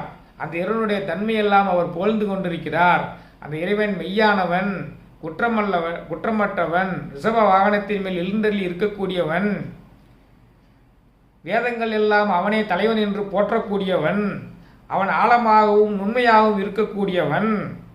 அவனே வெப்பமானவனாகவும் அவனே குளிர்ச்சியானவனாகவும் அவனே ஆகாயமாகவும் அவனே இருக்கிறான். அவனே என்னிடமிருந்து பொய்யாயினையெல்லாம் போயகலமாறு செய்துவிட்டு மெய்ஞானமாக பேரொளி பிளம்பாக என் உள்ளே ஒளிர்ந்து கொண்டிருக்கிறான் என்று சிவனை உணர்ந்ததனுடைய தன்மையை சொல்கிறார் மாணிக்கவாசகர். சிவபுராணத்தில் உள்ள வரிகளை ஆழ்ந்து அனுபவித்துக் கொண்டிருக்கிறோம். அடுத்த வரிகள். எஞ்ஞானம் இல்லாதேன் இன்பப் பெருமானே. எஞ்ஞானம் இல்லாதேன் இன்பப் பெருமானே. எந்த விதமான ஞானமும் இல்லாத எனக்கு இன்பத்தை அருளிய பெருமானே. நாம் எல்லாம் எந்த விதமான ஞானமும் இல்லாதவர்கள். ஞானம் இருந்தால் நாம் மெய்ப்பொருளை நாடாமல் பொய்ப்பொருளை இருப்போமா? நிலம் வேண்டும், பொன் வேண்டும், பொருள் வேண்டும் என்று மண்ணாசை, பொன்னாசை, பெண்ணாசை கொண்டு அலைந்து கொண்டிருக்கிறோமே, அப்பொழுதெல்லாம் நமக்கு ஞானம் இருக்கிறதா? ஞானம் இல்லாத காரணத்தில் தானே நாம் புறப்பொருள்களை தேடி அலைந்து கொண்டிருக்கிறோம். நானும் அலைந்து கொண்டிருந்தேன். ஆனால் எனக்கு இன்பத்தை வழங்குவதற்காக நீ வந்து என்னை ஆட்கொண்டு விட்டாய். எஞ்ஞானம் இல்லாதேன் இன்பப் பெருமானே. எந்தவிதமான ஆன்மீக அறிவும் இல்லாமல் இருந்து காலத்தை வீணடித்த என்னை கடை தேற்றுவதற்காக வந்து சேர்ந்து எனக்கு உதவி அருளிய இன்பப் பெருமானே. எஞ்ஞானம் இல்லாதேன் இன்பப் பெருமானே. அஞ்ஞானம் தன்னை அகழ்விக்கும் நல்லறிவே. அஞ்ஞானம் என்றால் ஞானம் என்றால் ஞானம் இல்லாத தன்மை, ஆன்மீக அறிவு இல்லாத தன்மை, அதான் அஞ்ஞானம். அஞ்ஞானம் தன்னை அகழ்விக்கும் நல்லறிவே. அந்த அஞ்ஞானத்தை தூர ஓட்டுகின்ற பேர் அறிவாக வந்து என்னை சேர்ந்தவனே. அஞ்ஞானம் தன்னை அகழ்விக்கும் நல்லறிவே. அஞ்ஞானத்தை நீ தூர ஓட்டிவிட்டாய். எந்தவிதமான ஞானமும் இல்லாமல் நேரத்தை கழித்து கொண்டிருந்த என்னை நீ ஆட்கொண்டு வந்து என்னுடைய அறிவில்லாத தன்மையெல்லாம் போக்குகின்ற அறிவாக வந்தருளி எனக்கு இன்பத்தை அருளிய பெருமானே. நாமும் பஞ்சாக்கர மந்திரத்தையும் சிவபுராணத்தையும் பதிகங்களையும் பாடிக்கொண்டிருந்தால் நம்முடைய ஞானமில்லாத தன்மையெல்லாம் போக்கி அவனே பேரொளி பிளம்பாக அறிவாக வந்து நம்மளை வழிகாட்டுவான். மாணிக்க வாசகரை வழிகாட்டுவது போல. அதான் எஞ்ஞானம் இல்லாதேன் இன்பப் பெருமானே. அஞ்ஞானம் தன்னை அகழ்விக்கும் நல்லறிவே. என்னிடமுள்ள அறியாமையெல்லாம் போக்குகின்ற பேரறிவாக வந்து சேர்ந்தவனே, நீ எப்படிப்பட்டவன்? ஆக்கம் அளவு இறுதியில்லாய். நீயே உலகத்தினுடைய அனைத்து வகையான செல்வங்களுக்கும் உரியவன். நீயே பெருஞ்செல்வம். ஆக்கம் அளவு இறுதியில்லாய். நீ அளவில்லாதவன், இறுதி இல்லாதவன். இறுதி இல்லாதவன்னா என்ன? அவனே 4 யுகங்களிலும் இருப்பவன். எல்லா யுகங்களையும் கடந்து வாழ்பவன். ஒவ்வொரு யுகம் முடியும் பொழுதும் அனைத்து தத்துவங்களும் அந்த ஆதிசிவனில் ஒடுங்கி ஆதிசிவன் மட்டுமே மிச்சமாக இருப்பான். அதான் இறுதி இல்லாதவன். அவனுக்கு என்னைக்குமே முடிவு கிடையாது. கிருதயுகம், திரேதாயுகம், துவாபர யுகம், கலியுகம், ஒவ்வொரு யுகத்தையும் அவன் தோற்றுவித்தான். சிவ தத்துவங்களையும் ஆன்ம தத்துவங்களையும் வித்யா தத்துவங்களையும் தோற்றுவித்தான். உலகம் இயங்குவதற்குரிய வேதங்களையும் ஆகமங்களையும் கற்றுக் கொடுத்தான். உலகத்தை இயங்க வைத்தான். அந்த யுகம் முடியும் பொழுது அனைத்தையுமே ஒடுக்கி தன்னுள் ஏற்றுக்கொண்டு விட்டான். தனி ஒருவனாக நின்றான். பின்பு அடுத்த யுகத்தை தோற்றுவித்தான். அடுத்த யுகத்தை ஒடுக்கினான். ஆனால் காலம் கடந்து நிற்பவன் அவன் ஒருவனே ஆதிசிவன். அதான் ஆக்கம் அளவு இறுதியில்லாய். அனைத்துலகும் ஆக்குவாய், காப்பாய், அழிப்பாய், அருள் தருவாய். அதைத்தான் சொல்றான். அனைத்துலகையும் நீயே ஒவ்வொரு யுகங்களிலும் ஆக்குவாய். நீயே காக்க வேண்டிய காலங்களில் காப்பாய். நீயே அழிக்க வேண்டிய காலங்களில் அழிப்பாய். அருள் தர வேண்டிய காலங்களில் நீயே அருள் தருவாய். போக்குவாய், என்னை புகுவிப்பாய். நான் இந்த பிராரத்த கர்மத்தில் அனுபவித்து தீர்ந்த பின்ன என்னுடைய உடலில் இருந்து இந்த ஆன்மாவை போக்குவாய். ஆன்மா என்ற உயிரை போக்குவாய். போக்கிய பின்பு என்னுடைய வினைப்பயன் மிச்சமீறி இருந்தால் வினைப்பயனுக்கு தக்கவாக வேறொரு உடம்பில் அதனை புகுவிப்பாய். போக்குவாய், என்னை புகுவிப்பாய். நின்றொழும்பில் நாற்றத்தின் நேரியாய். நீ உன்னுடைய இந்த பணியை புகழ் விளங்குமாறு, நறுமணம் எங்கும் பரவுமாறு செய்யக்கூடியவன். உன்னுடைய பணி இதான். அனைத்துலகும் ஆக்குவாய், காப்பாய், அழிப்பாய், அருள் தருவாய், போக்குவாய், என்னை புகு வைப்பாய். எப்படி? நின்றொழும்பில் நாற்றத்தின் நேரியாய். இந்த ஆக்கல், அழித்தல், காத்தல், மறைத்தல், அருளல் ஆகிய இந்த பணிகளையெல்லாம் நீ சிறப்பாகவும் நறுமணம் வீசும்படியாகவும் தினந்தோறும் செய்து கொண்டிருக்கிறாய். நீ பக்கத்தில் இருப்பவனாகவும் இருப்பாய், தூரத்தில் இருப்பவனாகவும் இருப்பாய். அதான் சேயாய் நனியானே. மாற்ற மனங்களிய நின்ற மறையோனே. இந்த மனம் இருக்கக்கூடியதே அது எங்கு வேண்டுமானாலும் சொல்லும். இந்த மாற்ற மனங்களிய நின்ற மறையோனே, இந்த மனங்களாலெல்லாம் அளக்க முடியாத அளவுக்கு நீ அளவு கடந்தவன். அதான் மாற்ற மனங்களிய நின்ற மறையோனே, வேதங்களை உரைப்பவனே. மனம் எங்க வேணுமானாலும் செல்லும்ல, அதையும் தாண்டி இருக்கக்கூடிய அளவு தான் இந்த ஆதிசிவன். அதான் மாற்ற மனங்களிய நின்ற மறையோனே. மாற்ற மனம், மனம் கண்டம் விட்டு கண்டம் பாயும், அண்டம் விட்டு அண்டம் பாயும். ஆனால் அது எல்லாத்தையும் தாண்டி நிற்கக்கூடியவன் ஆதிசிவன். அவன் மாற்ற மனங்களிய நின்ற மறையோனே, வேதங்களை வழங்கி கொண்டிருப்பவன். இதான் இறைவனுடைய பெருமை. எப்படியெல்லாம் சொல்றார் பாருங்க, அற்புதமான இது. அஞ்ஞானம் தன்னை அகழ்விக்கும் நல்லறிவே, ஆக்கம் அளவு இறுதியில்லாய் அனைத்துலகும் ஆக்குவாய், காப்பாய், அழிப்பாய், அருள் தருவாய், போக்குவாய், என்னை புகுவிப்பாய், நுண்தொழும்பில் நாற்றத்தின் நேரியாய், சேயாய் நனியானே, மாற்ற மனங்களிய நின்ற மறையோனே.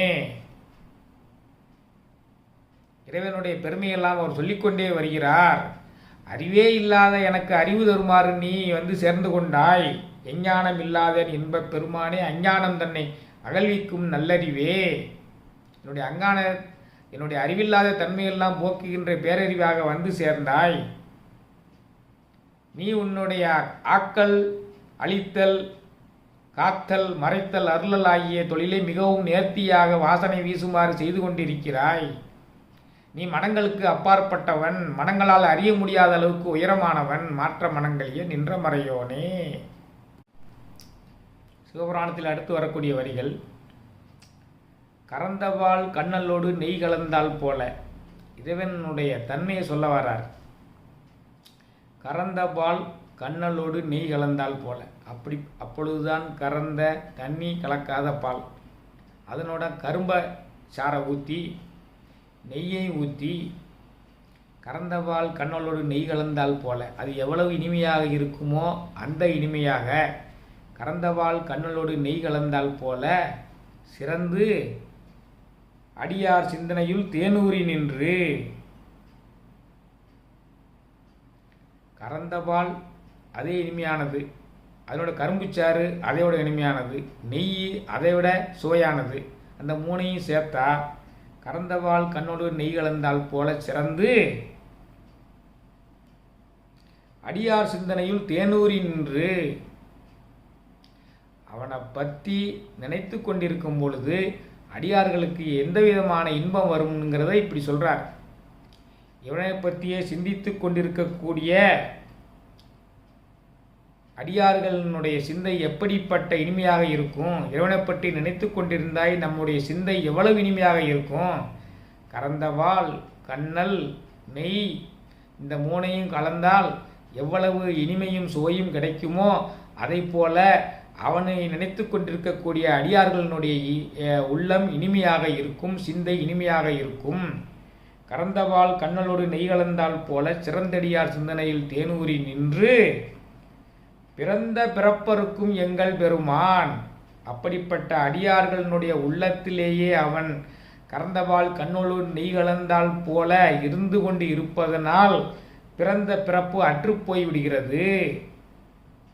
இறைவனை பற்றி நாம் சிந்தையில் சிந்தித்து கொண்டிருந்தால், சிவபுராணத்தை சிந்தித்து கொண்டிருந்தாலும் சரி, பஞ்சாக்கர மந்திரத்தை சிந்தித்து கொண்டிருந்தாலும் சரி, திருப்புகளை சிந்தித்து கொண்டிருந்தாலும் சரி, திருமந்திரத்தை சிந்தித்து கொண்டிருந்தாலும் சரி, இறைவனுடைய நாமங்களில் ஏதேனும் ஒன்றை சிந்தித்து கொண்டிருந்தாலும் சரி, நம்முடைய சிந்தை மிகவும் இனிமையாக மாறிவிடும். அது இனிமையாக மாறி பிறப்பருக்கும் தன்மையுடையதாக நமக்கு விளங்கிவிடும்.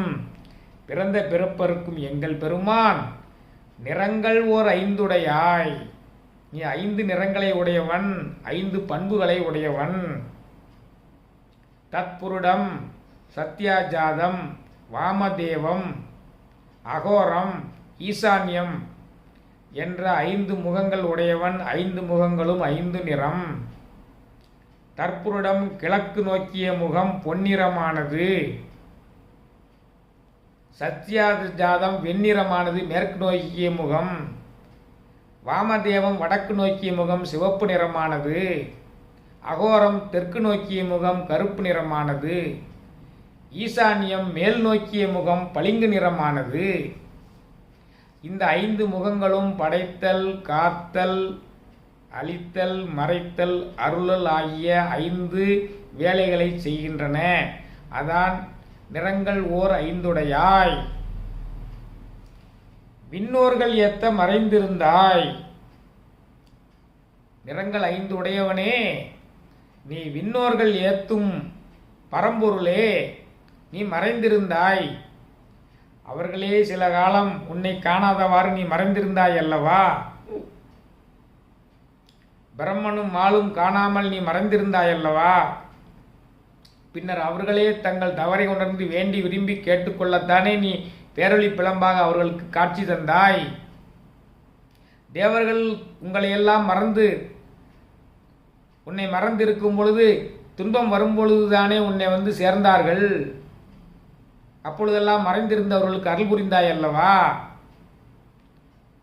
ஓடி வந்தெல்லாம் ஒருங்கிய தேவர்கள் வாடி நிதமும் வருத்தத்து தான் சென்று நாடி இறைவா நம என்று கும்பிட ஈடில் புகழோன் அஞ்சல் என்றானே என்று இதைத்தானே திருமந்திரம் சொல்கிறது. அவன் மறைந்திருக்கக்கூடியவன். நீங்கள் எப்பொழுதுமே நினைத்து கொண்டிருந்தால் உங்களுடைய சிந்தையில் வருவான். அதான் இதில் அறிய வேண்டிய பொருள். மறைந்திருக்கக்கூடியவன் யாரெல்லாம் அவரை நினைந்து போற்றுகின்றார்களோ அவளுடைய சிந்தனையில் கறந்தபால், கரும்புச்சாறு, நெய் போன்ற சுவையுடையவனாக வந்து உள்ளத்தில் எழுந்தருளி இருப்பான். அது தேவர்களாக இருந்தாலும் சரி, பிரம்மனும் மாலாக இருந்தாலும் சரி, யாராக இருந்தாலும் சரி, நினைக்காதவர்களை விட்டு அவன் தூரப் போய்விடுவான். ஆகா, கறந்தபால் கண்ணலோடு நெய் கலந்தால் போல சிறந்தடியார் சிந்தனையில் தேனூரி நின்று பிறந்த பிறப்பருக்கும் எங்கள் பெருமான் நிறங்கள் ஓர் 5 அவன் 5 நிறங்களை உடையவன். படைத்தல், காத்தல், அழித்தல், மறைத்தல், அருளல் ஆகிய 5 பண்புகளை உடையவன். 5 முகங்களை உடையவன்.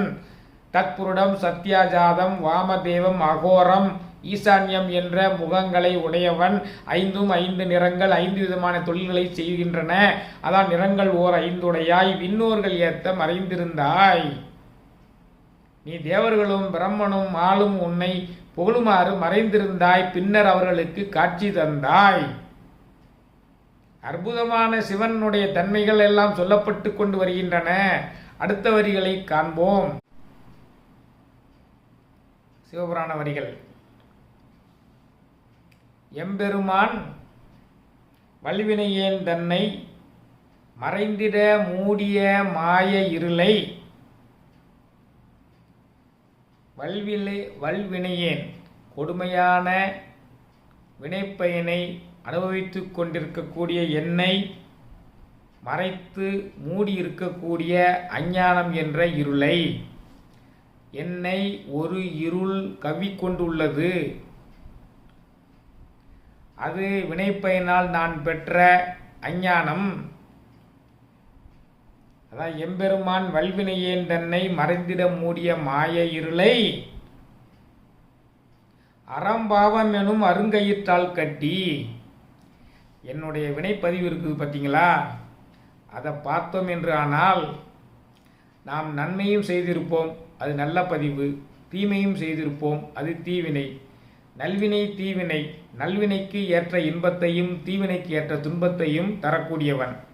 அப்படி தந்தால் நாம் அனுபவித்தால்தான் நம்மளுடைய பாவங்கள் குறையும். பாவங்கள் படிப்படியாக குறைந்து கொண்டே இருந்து ஒரு நிலையில் பாவங்களே இல்லாமல் போய்விட்டால் நாம் முக்தி நிலையை அடைந்து விடலாம், சிவபுரம் சென்று விடலாம். அதான் எம்பெருமான் என்னை வல்வினையேன் தன்னை மறைந்திட மாய இருளை அறம்பாவம் எனும் அருங்கயிற்றால் கட்டி, அதில் தர்மத்தையும் பாவத்தையும் நான் அனுபவிக்கும் விதமாக ஒரு கயிற்றால் கட்டி அந்த கயிற்றை விட்டு சில சமயம் இன்பத்தை அனுபவிக்குமாறு செய்கிறார், சில சமயம் துன்பத்தை அனுபவிக்குமாறு செய்கிறார். அப்படியே என்னுடைய வினைப்பயனை குறைத்து என்னுடைய மாய இருளை அகற்றுகிறார். அதான் எம்பெருமான் வல்வினையேன் தன்னை மறைந்திடும் மாய இருளை அறம்பாவம் எனும் அருங்கயிற்றால் கட்டி புறந்தோல் பொறுத்தங்கும் பொழு அழுக்கு மூடி. இந்த உடம்பு இருக்குது, வெளியே தோலை வச்சு போர்த்தப்பட்டு அழகாக இருக்கிறது. ஆனால் உள்ளே மிகவும் அழுக்குகளும் குறைகளும் இருக்கின்றன.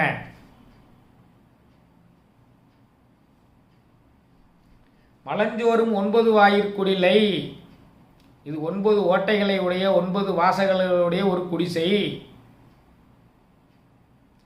மலங்க புலனைந்தும் வஞ்சனையை செய்ய, அதில்தான் 5 புலன்கள் இருக்கின்றன. மெய்வாய் கண் மூக்கு செவி.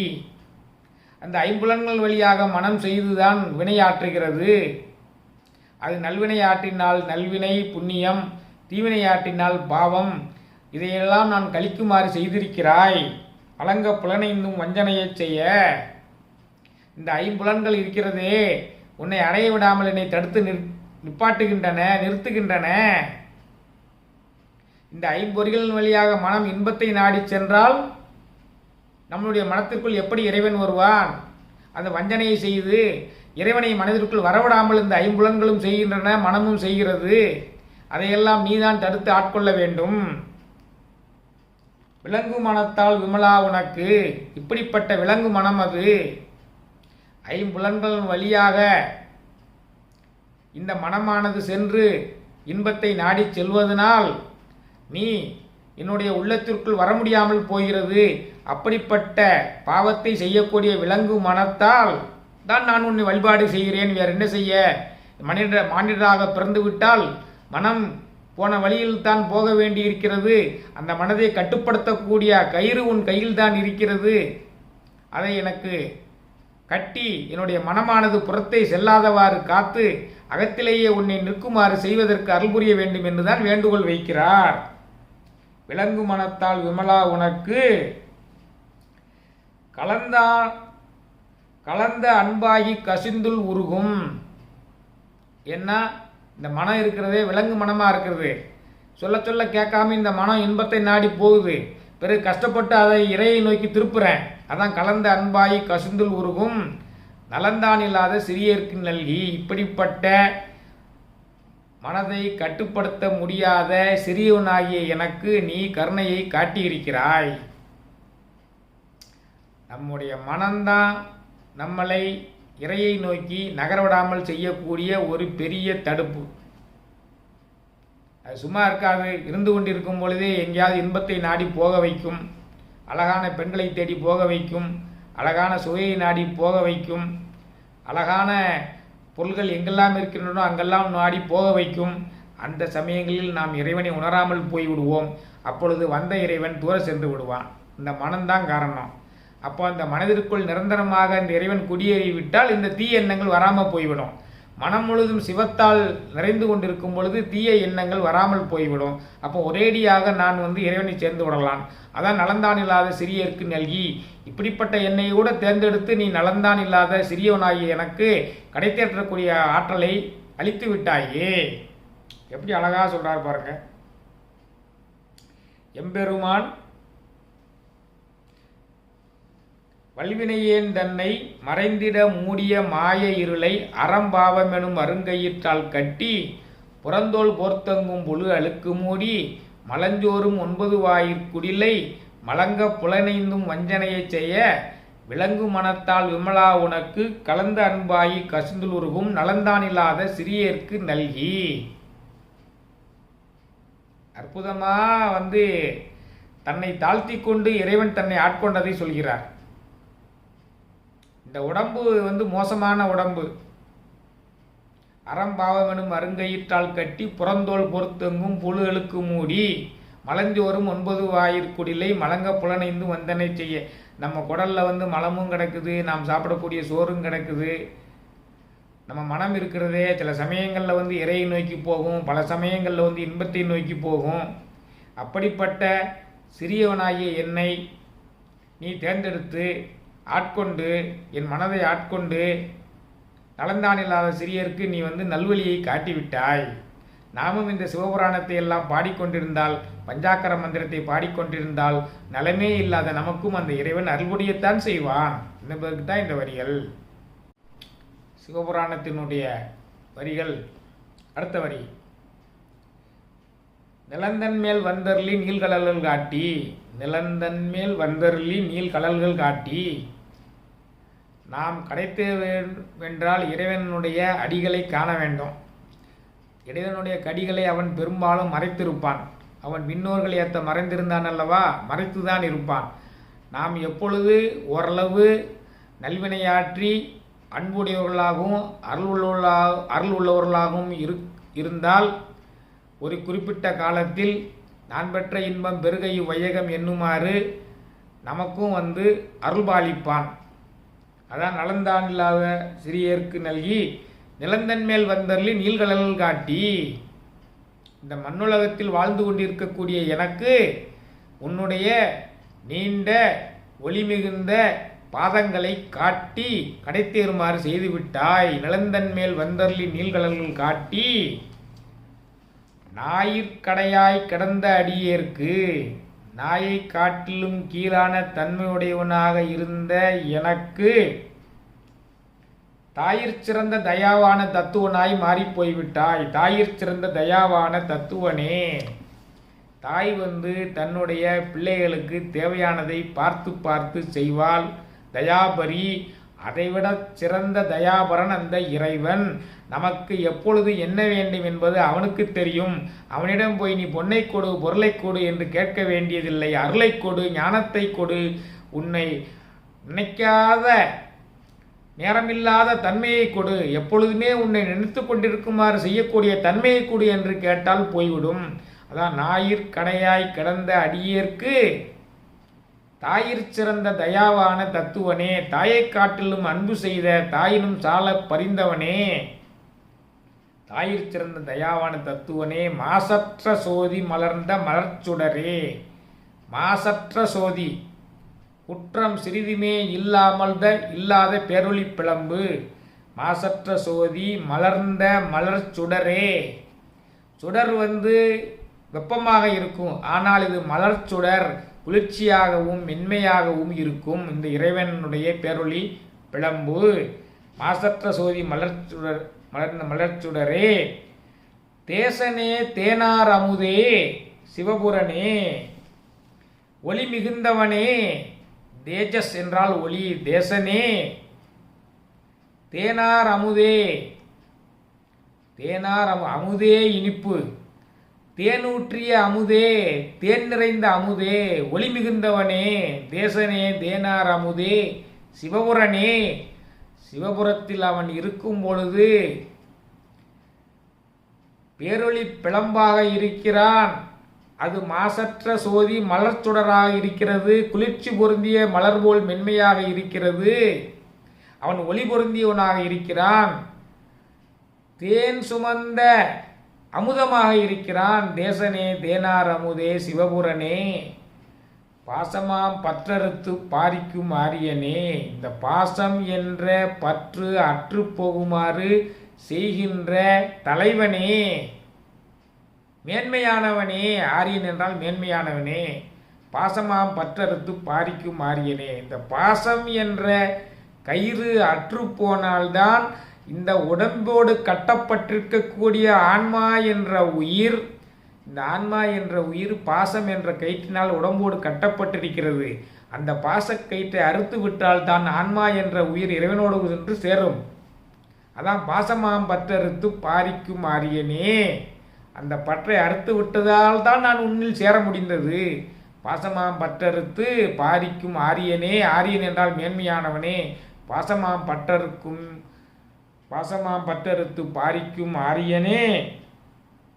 நேச அருள் புரிந்து நெஞ்சில் வஞ்சங்கட பேராது நின்ற பெருங்கருணை பேராரே. நேச அருள் புரிந்து நான் அனைத்து உயிர்களையும் அன்பு செய்யுமாறு எனக்கு அருள்பாலித்து, நேச அருள் புரிந்து நெஞ்சில் வஞ்சம் கெட, வஞ்சம் பொறாமை சூது வாது எல்லாம் இல்லாமல் இருக்க வேண்டும். அப்படிப்பட்ட உள்ளங்கள் தான் அவன் வருவான். அது இல்லாமல் நெஞ்சம் கெடாமல் என செய்து நேச அருள் புரிந்து நெஞ்சில் வஞ்சங்கட, என்னுடைய நெஞ்சம் கெட்டுப்போகாதவாறு பார்த்து கொண்டாய். நான் அன்புடையவனாக ஆகுமாறு செய்து அருள் புரிந்தாய்.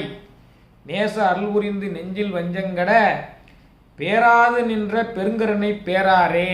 பெயராது என்பதுதான் பேராது என்று குறிப்பிடப்பட்டுள்ளது. பேராது நின்ற பெருங்கருணை பேராரே.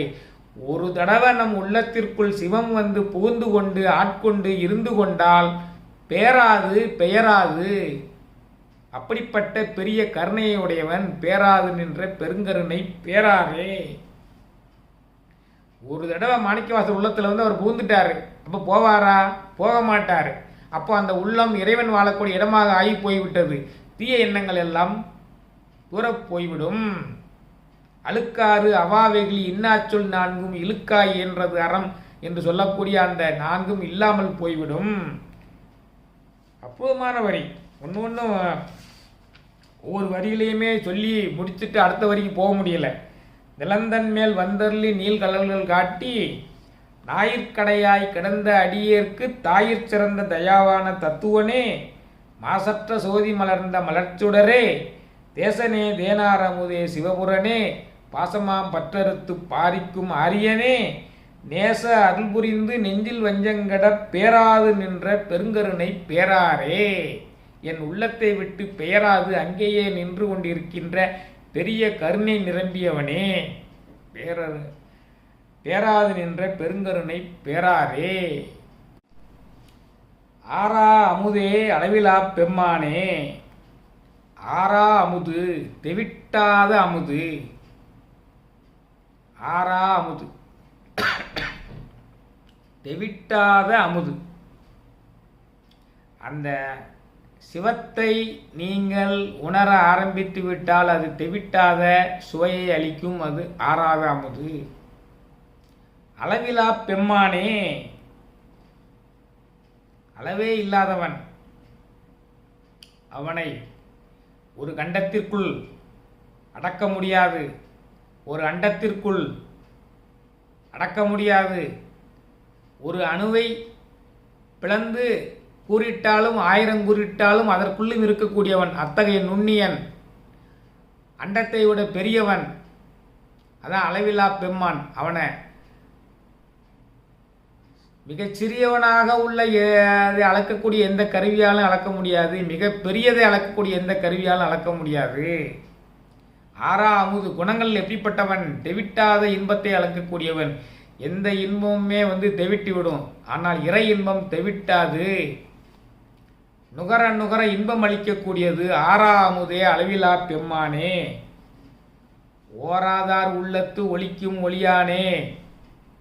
நிறையாதவர்களுடைய உள்ளத்திற்குள் அவர்களுக்கு தெரியாமலே இருந்து கொண்டிருக்கக்கூடியவனே, ஓராதார் உள்ளத்து ஒளிக்கும் ஒளியானே. உன்னை உணராத மாபாவிகளினுடைய உள்ளத்திற்குள் நீ அவர்கள் அறியாதவாறு இருக்கிறாய். உன்னை நினைப்பவர்களுடைய உள்ளத்தில் நீ அவர்கள் அறியுமாறு இருக்கிறாய்.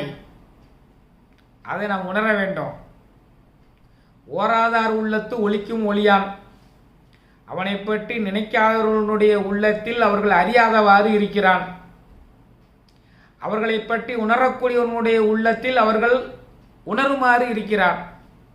அப்படிப்பட்ட தன்மையுடையவன். ஓராதார் உள்ளத்து ஒளிக்கும் ஒளியானே, நீராய் உருக்கி என் ஆருயிராய் நின்றானே. இந்த உடம்புல உள்ள இரத்தங்கள் அனைத்திலும், அணுக்கள் அனைத்திலும், செல்கள் அனைத்திலும், வாயுக்கள் அனைத்திலும், உடம்பில்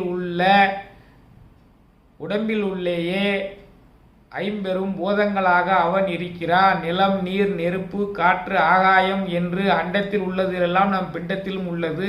நீராய் உருக்கியன் ஆருயிராய் நின்றானே.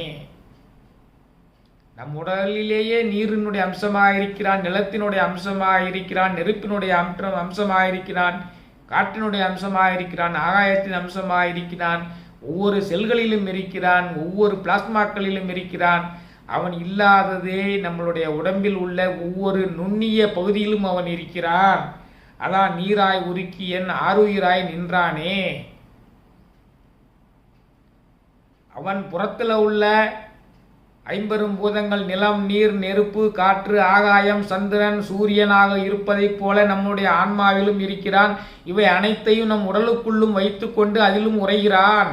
அதான் நீராய் உருக்கிய ஆருயிராய் நின்றானே, இன்பமும் துன்பமும் இல்லானே. அவனுக்கு இன்பமானதுன்னு எதுவும் கிடையாது, துன்பமானதுன்னு எதுவும் கிடையாது. தேவர்கள் ஆழகால விஷயத்துக்காக விஷத்தை பார்த்து பயந்து ஓடினும் போது விஷத்தை எடுத்து சாப்பிட்டான். அவனுக்கு துன்பம்னு எதுவும் கிடையாது, அதனால சாப்பிட்டான். அவனுக்கு துன்பம் என்ன செய்யும்? அதே மாதிரி அவனுக்கு இன்பம் என்று எதுவுமே கிடையாது. அவன் நள்ளிரில் நட்டம் பயந்தாடும் நாதனேன்னு பின்னால் சொல்வார். அவன் சுடுகாட்டில் போய் நடனம் ஆடிக்கொண்டிருக்கிறான். அவன் பிச்சாண்டி, அவன் பித்தன். பித்தா பிரைசூடி பெருமானே அருளாளா அப்படின்னு சொல்லி சுந்தரர் சொல்கிறாள் இல்லையா? எதுவுமே இல்லாதவன், எல்லாமுமாக இருப்பவன். அவன் ஒரு பூஜ்ஜியத்துக்குள்ளே ஒரு ராஜ்யத்தை ஆண்டு கொண்டு புரியாமலே இருப்பான். அவன்தான் இறைவன் சொன்னார் கண்ணதாசன். அதான் அவன். அதான் இன்பமும் துன்பமும் இல்லானே, உள்ளானே. இன்பமும் துன்பமும் அவன் இல்லாதவன். ஆனால் இன்பமும் துன்பமுமாக இருப்பவனும் அவன்தான். இதெல்லாம் சாதாரண கவிஞர்களால் எழுத முடியாது, அருளாளர்களால் தான் எழுத முடியும். இன்பமும் துன்பமும் இல்லானே, உள்ளானே. அவனுக்கு இன்பமும் துன்பமும் எதுவுமே கிடையாது, ஒன்றும் செய்யாது. ஆனால் நமக்கு வரக்கூடிய இன்பமாகவும் துன்பமாகவும் அவனே இருக்கிறான். அதான் துன்பம் வரும் வேளையிலே சிரிங்க, சோதனை செய்கிறான். சோதனை செய்கிறான் என்றால் உங்களை நெருங்கி வருகிறான் என்று அர்த்தம். இன்பமும் துன்பமும் இல்லானே, உள்ளானே. அவன் இன்பமும் துன்பமும் இல்லாதவன். ஆனால் நமக்கு இன்பமாகவும் துன்பமாகவும் அவனே இருக்கிறான். இன்பத்தை கண்டு ஒரேடியாக கூப்பாடு போட வேண்டாம், துன்பத்தை கண்டு ஒரேடியாக ஒப்பாரி வைக்க வேண்டாம். எல்லாமே அவன்தான். எப்பொழுது உங்களுக்கு இன்பத்தை தர வேண்டும், எப்பொழுது உங்களுக்கு துன்பத்தை தர வேண்டும், எந்த மாதிரி தர வேண்டும் என்பது அவனுக்கு தெரியும். உங்களுடைய வினைப்பயனுக்கு தக்கவாறு கிரகங்கள் மூலமாக அவன் அதை செய்து கொண்டிருக்கிறான். நல்ல வேளை வினைப்பயன் கழிந்தது என்று போங்கள். இடுக்கண் வருங்கால் நகுக, அதனை அடுத்துருவது அகுதோப்பதில் என்று வள்ளுவப் பெருமகனார் இதைத்தான் சொல்கிறார்.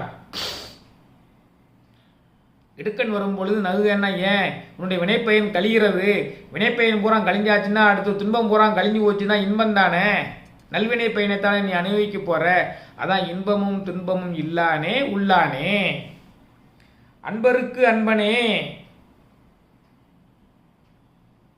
நீ உன்னை வணங்குவவர்களுக்கெல்லாம் அன்பு செய்யக்கூடியவனாக இருக்கிறாய். யாரையும் நீ கைவிட மாட்டாய்.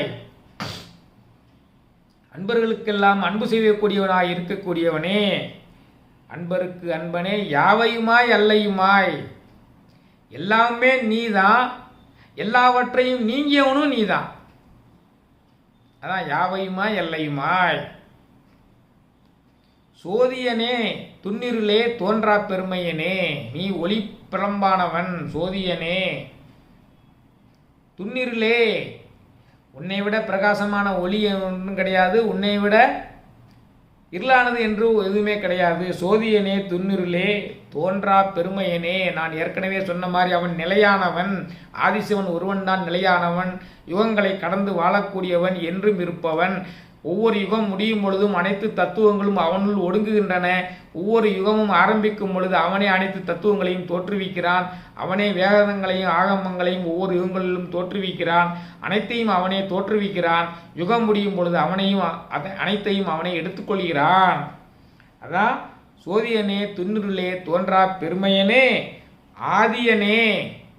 இந்த ஒவ்வொரு யுகமும் ஆரம்பிக்கும் பொழுதும் இருக்கக்கூடியவன், அதான் ஆதியனே. அந்தம் நடுவாகி அல்லானே, அவனுக்கு இறுதி என்று எதுவுமே கிடையாது. அந்தம் நடுவாகி அல்லானே, நடுப்பகுதி என்று எதுவும் கிடையாது. அவன் என்னைக்குமே இருக்கிறதுனால ஆதி அந்தம் இல்லாதவன். அதான் ஆதியனே, அந்தம் நடுவாகி அல்லானே. என்னைக்குமே இருப்பவன்னா அவனுக்கு ஆரம்பம் முடிவுன்னு சொல்ல முடியுமா? சொல்ல முடியாது இல்லையா? அதைத்தான் சொல்றார். நெல்லும் நிலையானவன் அந்த ஆதிசிவன் ஒருவன் தான். ஆதியனே, அந்தம் நடுவாகி அல்லானே, ஈர்த்தியனை ஆட்கொண்ட எந்தை பெருமானே. ஈர்த்தியனை ஆட்கொண்ட எந்தை பெருமானே. அவனே ஈர்த்து ஆட்கொண்டாலன்றி நாம் அவன் அருளாலே அவன்டால் வணங்கி அதைத்தான் சொன்னார். ஈர்த்தியினை ஆட்கொண்ட எந்தை பெருமானே, ஓரளவு வினைப்பயனை நாம் கழிப்பதற்கு போராடுகிறோம் என்றால் அவன் நம் மேல் கருணை கொண்டு மீதி எல்லாத்தையும் நீக்கிவிட்டு நம்மை ஈர்த்து எடுத்துக்கொள்வான், நம்மளை இழுத்து கொள்வான். நீ ஒரு அடி வைத்தால் அவன் 10 அடி உன்னை நோக்கி முன்னேறி வருவான். அதான் நம்ம புரிந்து கொள்ள வேண்டியது. இறைவை சிந்தனையோட நீ இருந்து கொண்டிருங்க, வேற ஒண்ணுமே செய்ய வேண்டியதில்லை, மீதி அவன் பார்த்துக்கொள்வான். அதான் ஆறா அமுதே அளவிலா பெம்மானே, ஓராதார் உள்ளத்து ஒலிக்கும் ஒளியானே, நீராய் உருக்கியன் ஆறுயிராய் நின்றானே, இன்பமும் துன்பமும் இல்லானே உள்ளானே, அன்பருக்கு அன்பனே யாவையுமாய் எல்லையுமாய் சோதியனே துன்னுருளே தோன்றா பெருமையனே ஆதியனே அந்தம் நடுவாகி அல்லானே ஈர்த்தியனை ஆட்கொண்ட எந்தை பெருமானே. இப்படி அற்புதமாக இறைவனை சொல்லிக் கொண்டு வருகிறார். கூர்ந்தமை ஞானத்தால் கொண்டுணர்வார் தம் கருத்தின் நோக்கரிய நோக்கே நுணுக்கரிய நுண்ணுருவே. கூர்ந்த மெய் ஞானத்தால் கொண்டு உணர்வார் தம் கருத்தில். கூர்ந்து மெய்ஞானம் கொண்டு நோக்கினால்தான் இறைவனை உணர முடியும். அஞ்ஞானத்தால் உணர முடியாது.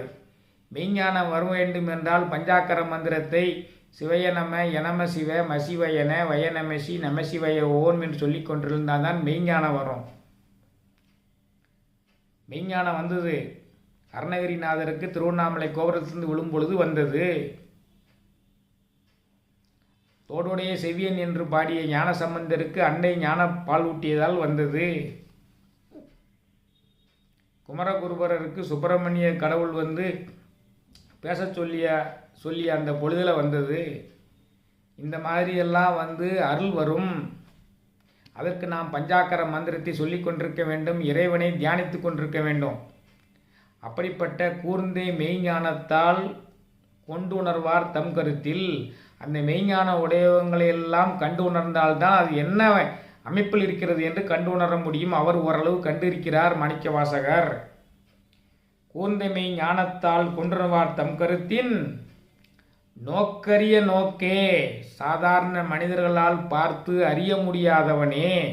நோக்கரிய நோக்கே நுணுக்கரிய நுண்ணுணர்வே, அந்த மென்மையான நுண்ணிய உணர்வு இருக்கிறதே அதை உணரத்தான் முடியும், சொல்ல முடியாது. அதான் நுணுக்கரிய நுண்ணுணர்வே. இறைவனை உணர்வதற்கு யாருமே சிபாரிசு செய்ய வேண்டியதில்லை, யாரும் பரிந்துரை செய்ய வேண்டியதில்லை, யாரும் கையை பிடித்து கொண்டு கூட்டிச் செல்ல முடியாது. அவரவர்கள் தங்களுடைய பயிற்சியின் மூலமாகவும் முயற்சியின் மூலமாகவும் தான் இறைவனை உணர முடியும். அதான் நுணுக்கரிய நுணர்வு. அப்பனை நந்திய ஆறா அமுதனை ஒப்பிலி வல்லலை ஊழி முதல்வனை எப்பரிசாயினும் ஏத்துமின் ஏத்தினால் அப்பரிசு ஈசன் அருள் பெறலாமே. நீ எப்படி வேண்டுமென்றாலும் இறைவனை நினைத்து கொண்டிரு. நீ எப்படி நினைத்து கொண்டிருக்கிறாயோ, எவ்வளவு நினைத்து கொண்டிருக்கிறாயோ அந்த அளவுக்கு உனக்கு அவன் அருள் தருவான். அதான் நோக்கரிய நோக்கே நுணுக்கரிய நுண்ணுணர்வே. அடுத்தவங்க பேச்சை கேட்டு நீங்க அவங்க போய் குருமார்களை நம்பி செல்ல வேண்டியதில்லை. அதான் நோக்கரிய நோக்கே நுணுக்கரிய நுணர்வே. போக்கும் வரவும் புணர்வுமிலா புண்ணியனே. போக்கும் வரவும் புணர்வுமிலா புண்ணியனே. சாதாரண மக்களுக்கு செய்யக்கூடிய எந்த விதமான செயலும் இல்லாதவன். அதான் போக்கும் வரவும் புணர்வுமிலா புண்ணியன். அவன் சிற்றின்பங்களை நாடி செல்லாதவன், அதற்கு அப்பாற்பட்ட பேரின்பமூர்த்தி. பேரின்பமூர்த்தி சிற்றின்பத்தை நுகராதவன் என்பதுதான் பொருள். அதான் போக்கும் வரவும் புணர்வுமிலா புண்ணியன். சாதாரண மனிதர்களைப் போல அவனை எண்ணக்கூடாது. புரியுதா? சில பேர் சாதாரண மனிதர்களைப் போல கடவுள்களை நினைத்து கொண்டு இருப்பாங்க. அனைத்தையுமே தத்துவங்கள் தான். சிவன் நிலையாற்றல், சக்தி இயக்காற்றல், அதான் சிவன் சக்தி. நம்மளை போல கணவன் மனைவியாக இருப்பார்கள் என்று நீங்கள் தப்பாக நினைக்கக்கூடாது. அதான் அவர்களெல்லாம் போக்கும் வரவும் புணர்வுமில்லா புண்ணியர்கள். கணபதி என்ற தத்துவத்தை ஒரு கயமுகாசுரனை அழிப்பதற்காக தோற்றுவித்தார். தத்துவம் அது. சூரபத்மனை அழிப்பதற்காக சுப்பிரமணியனை தோற்றுவித்தார். அது ஒரு தத்துவம். அவர்கள் நம்மளைப் போல சிவனுக்கும் பார்வதிக்கும் பிள்ளைகள் என்று தவறாக நினைக்கக்கூடாது. சிவனிலிருந்து பிறந்த தத்துவங்கள். என்று எடுத்துக்கொள்ள வேண்டும். எத்தனை பேருக்கு இது புரியும்? மெய்ஞானம் இல்லாதவர்களுக்கு இது புரியுமா? கடவுளே இல்லை என்று சொல்பவர்களுக்கு இது புரியுமா? என்னத்தையோ பேசிக்கொண்டிருப்பார்கள். அதைத்தான் இதில் சொல்ல வரார். போக்கும் வரவும் உணர்வுமில்லா புண்ணியனே, காக்கும் எம் காவலனே, என்னை மன ஓட்டத்திலிருந்து இன்பங்களை நாடி சென்று பாழாகிவிடாமல் காக்கக்கூடியவனே, காக்கும் எம் காவலனே, காண்பரிய பேர்வொளியே. அவன் பேரொளி பிளம்பாக இருக்கிறானே, அந்த ஒரு பேரொளி பிளம்பை நம்முடைய இந்த சாதாரண உடலில் உள்ள கண்களினால் பார்க்க முடியாது. ஞானக்கண்ணால் பார்க்கலாம். கண்ணை மூடிக்கொண்டால் நீங்கள் அகத்தில் உள்ள பேரொளி பிளம்பை காணலாம், புறத்தில் உள்ள பேரொளி பிளம்பையும் காணலாம். அதான் காண்பரிய பேரொளியே. ஆற்றின்ப வெள்ளமே, ஆற்று இன்ப வெள்ளமே, அதை சொல்ல முடியாத அளவுக்கு அந்த இன்ப பெருவெள்ளமாக இருக்கும். அவனுடைய அருளை உணர்ந்தவர்களுக்கு அவன் எப்படியெல்லாம் இருப்பான்? காண்பதற்கரிய பேரொளி பிளம்பாக இருப்பான், இன்ப பெருவெள்ளமாக இருப்பான். ஆற்றின்ப வெள்ளமே, அத்தா மிக்காய் நின்ற தோட்டச் சுடர்வொளியாய், உலகங்களும் இருக்கக்கூடிய சுடர்வொளியாக இருப்பான். சொல்ல முடியாத நுண்ணுணர்வாய் இருப்பான், சொல்லாத நுண்ணுணர்வாய். மாற்றமாம் வையகத்தின் வெவ்வேறே வந்தறிவாம், மாற்றமாம் வையகத்தின் வெவ்வேறே வந்தறிவாம். இந்த உலகம் மாறக்கூடியது. மாற்றமாம் வையகத்தின் வெவ்வேறே வந்தறிவாம். இந்த மாறக்கூடிய உலகத்தில் ஒவ்வொரு யுகத்திலும் ஒவ்வொரு வகையாக வந்து அவன் அருள்பாலிப்பான். மாற்றமாம் வையகத்தின் வெவ்வேறே வந்தறிவாம். கிருத யுகத்தில் கடவுளர்கள் எல்லாம் நேரடியாக பேசுவார்கள். அதான் மாற்றமாம் வையகத்தின் வெவ்வேறே அறிவாம். கிருத யுகத்தில் 100% அனைவருமே தர்மவான்களாக இருந்தார்கள். கடவுள் நேர பேசுனாங்க கிருத யுகத்தில். திரேதா யுகத்தில் கடவுள் அவதாரமாக வந்து மனிதனை ஆற்றுப்படுத்தினார். அங்கே 75 பகுதி மக்கள் நல்லவர்களாக அறமுறையாக இருந்தார்கள், 25 பேர் அறம் பிறண்டவர்களாக இருந்தார்கள். அதனால கடவுள் தூதுவர்களாக வந்தார்கள், அவதாரமாக வந்தார்கள். துவாபர யுகத்தில் 50% தான் நல்லவர்களாக இருந்தார்கள், அறநெறி பிறலாதவர்களாக இருந்தார்கள். புரியுதா? அதனால அவர் மகான்கள் மூலமாக, அருளாளர்கள் மூலமாக துவாபர யுகத்தில் வந்து அருள் புரிந்தார். கலியுகத்தில் அனைவருமே 25% தான் அறநெறி உடையவர்கள், 75% அறநெறி பெண்டவர்களாக இருப்பதனால அவர் அவதாரமாகவும் வரமாட்டார், அருளாளர்களாகவும் வரமாட்டார். நாமே தான் முயற்சி செய்து அருளாளர்களாக நாம் இறைவனை உணர வேண்டும். அதான் இதில் சொல்றாரு, மாற்றமாம் வையகத்தின் வெவ்வேறே வந்தறிவாம். இந்த மாதிரி எல்லாம் ஒவ்வொரு யுகங்களிலும் ஒவ்வொரு விதமாக வருவார்கள் என்பதை நாம் தான் உணர வேண்டும்.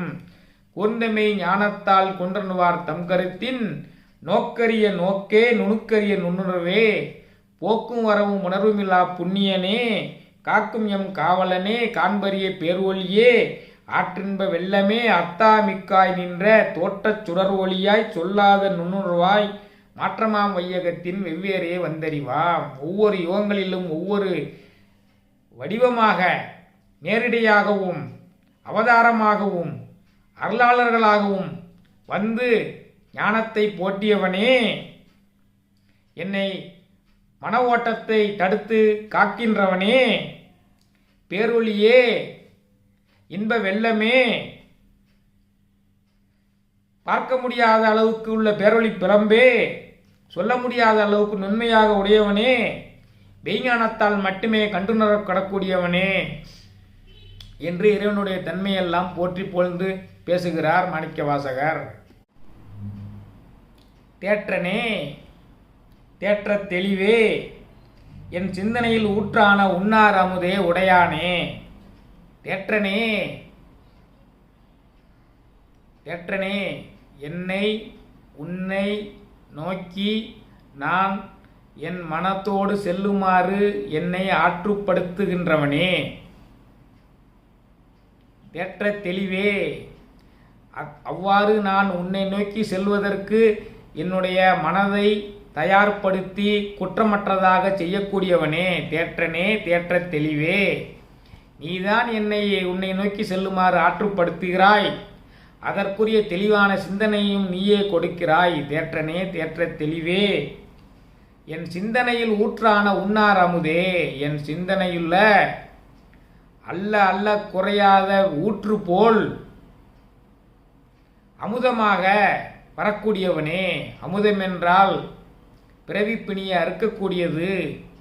என் உள்ளத்தில் அத்தகைய பிறவிப்பிணியை அறுக்கக்கூடிய அமுதமாக பெருக்கெடுத்து ஓடி வரக்கூடியவனே, என்னை உன்னை நோக்கி வருமாறு ஆற்றுப்படுத்துபவனே, ஆற்றுப்படுத்துவதற்குரிய மன தெளிவாக இருப்பவனே, தேற்றனே, தேற்ற தெளிவே. என் சிந்தனையில் ஊற்றான உண்ணார் அமுதே, என் சிந்தனையில் ஊற்றான உண்ணார் அமுதாக நீயே இருப்பதால் நீயே தேற்றனாகவும் எனக்கு தேற்ற தெளிவாகவும் இருக்கிறாய்.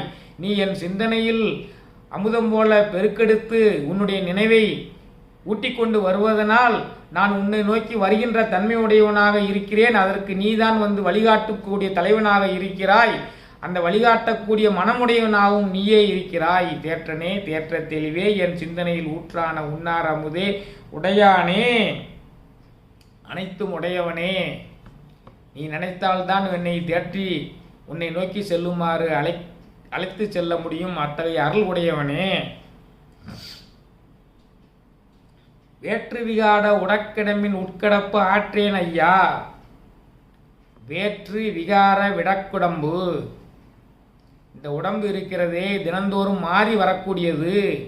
அதான் வேற்று விகார விடக்குடம்பின் உட்கடப்ப.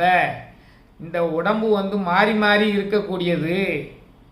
இளமை காலங்களில் ஒரு விதமாக இருக்கக்கூடியது, வாலிப பருவத்தில் ஒரு விதமாக இருக்கக்கூடியது, முதுமையில் ஒரு விதமாக இருக்கக்கூடியது. மீண்டும் மீண்டும் இப்படி ஒரு உடம்பை வாங்கி கொண்டு பிறந்து அதில் துன்பப்படுவதை என்னால் முடியாமல் இருக்கிறேன். அதில் தவிக்க என்னால் முடியவில்லை. வேற்று விகார விடக்கடமின் உட்கடப்ப ஆற்றேன், என்னால் அதை தாங்க முடியவில்லை. வேற்று விகார விடக்குடமின் உட்கடப்ப ஆற்றேன். எம் ஐயா, ஓ அரணே என்று என்னால் இந்த உடம்புக்குள்ள இருக்க முடியல. அதனால தான் அரணே, இந்த உடம்பை அழித்து என்னை எடுத்துக்கொள் என்று உன்னை மீண்டும் மீண்டும் வேண்டி விரும்பி கேட்டுக்கொள்கிறேன். ஆட்டேன் எம் ஐயா அரணே ஓ என்று போற்றி புகழ்ந்திருந்து பொய்கட்டு மெய்யானார். போற்றி புகழ்ந்து இருந்து பொய்கட்டு மெய்யானார். உன்னை போற்றி வணங்குவோர்களுக்கெல்லாம் நீ இந்த உடம்பை நீக்கிவிட்டு அவர்களை எடுத்துக்கொண்டு உன்னுடைய சிவபுரத்தில் சென்று சேர்த்து விட்டாய். போற்றி புகழ்ந்திருந்து பொய்கட்டு மெய்யானார். மீட்டு இங்கு வினைப்பிறவி சாராமே. பழையபடி இங்கே பிறவி எடுத்து பிறக்காம கள்ளப்புலக்குரம்பை கட்டளிக்க வல்லானே, இந்த உடம்பை அழிக்கக்கூடிய தன்மை உடையவனே என்று சொல்கிறார். மீண்டும் மீண்டும் பிறந்து பிறந்து துன்பப்பட முடியவில்லை. இந்த உடம்பு மாறக்கூடியதாக இருக்கிறது. இளமையில் ஒரு மாதிரி இருக்குது, வாலிபத்தன்மையில் ஒரு மாதிரி இருக்குது, முதுமையில் ஒரு மாதிரி இருக்குது. பிறகு என்னால் இறை வணங்குவதற்கு கூட முடியாத அளவுக்கு உடம்பு கெட்டு போய் விடுகிறது. அதனால் இந்த உடம்பை எடுத்துக்கொண்டு இந்த கள்ள புலக்குரம்பை, இது நிலையானது அல்ல, அதனால தான் கள்ள புலக்குரம்பைன்னு சொல்றாரு.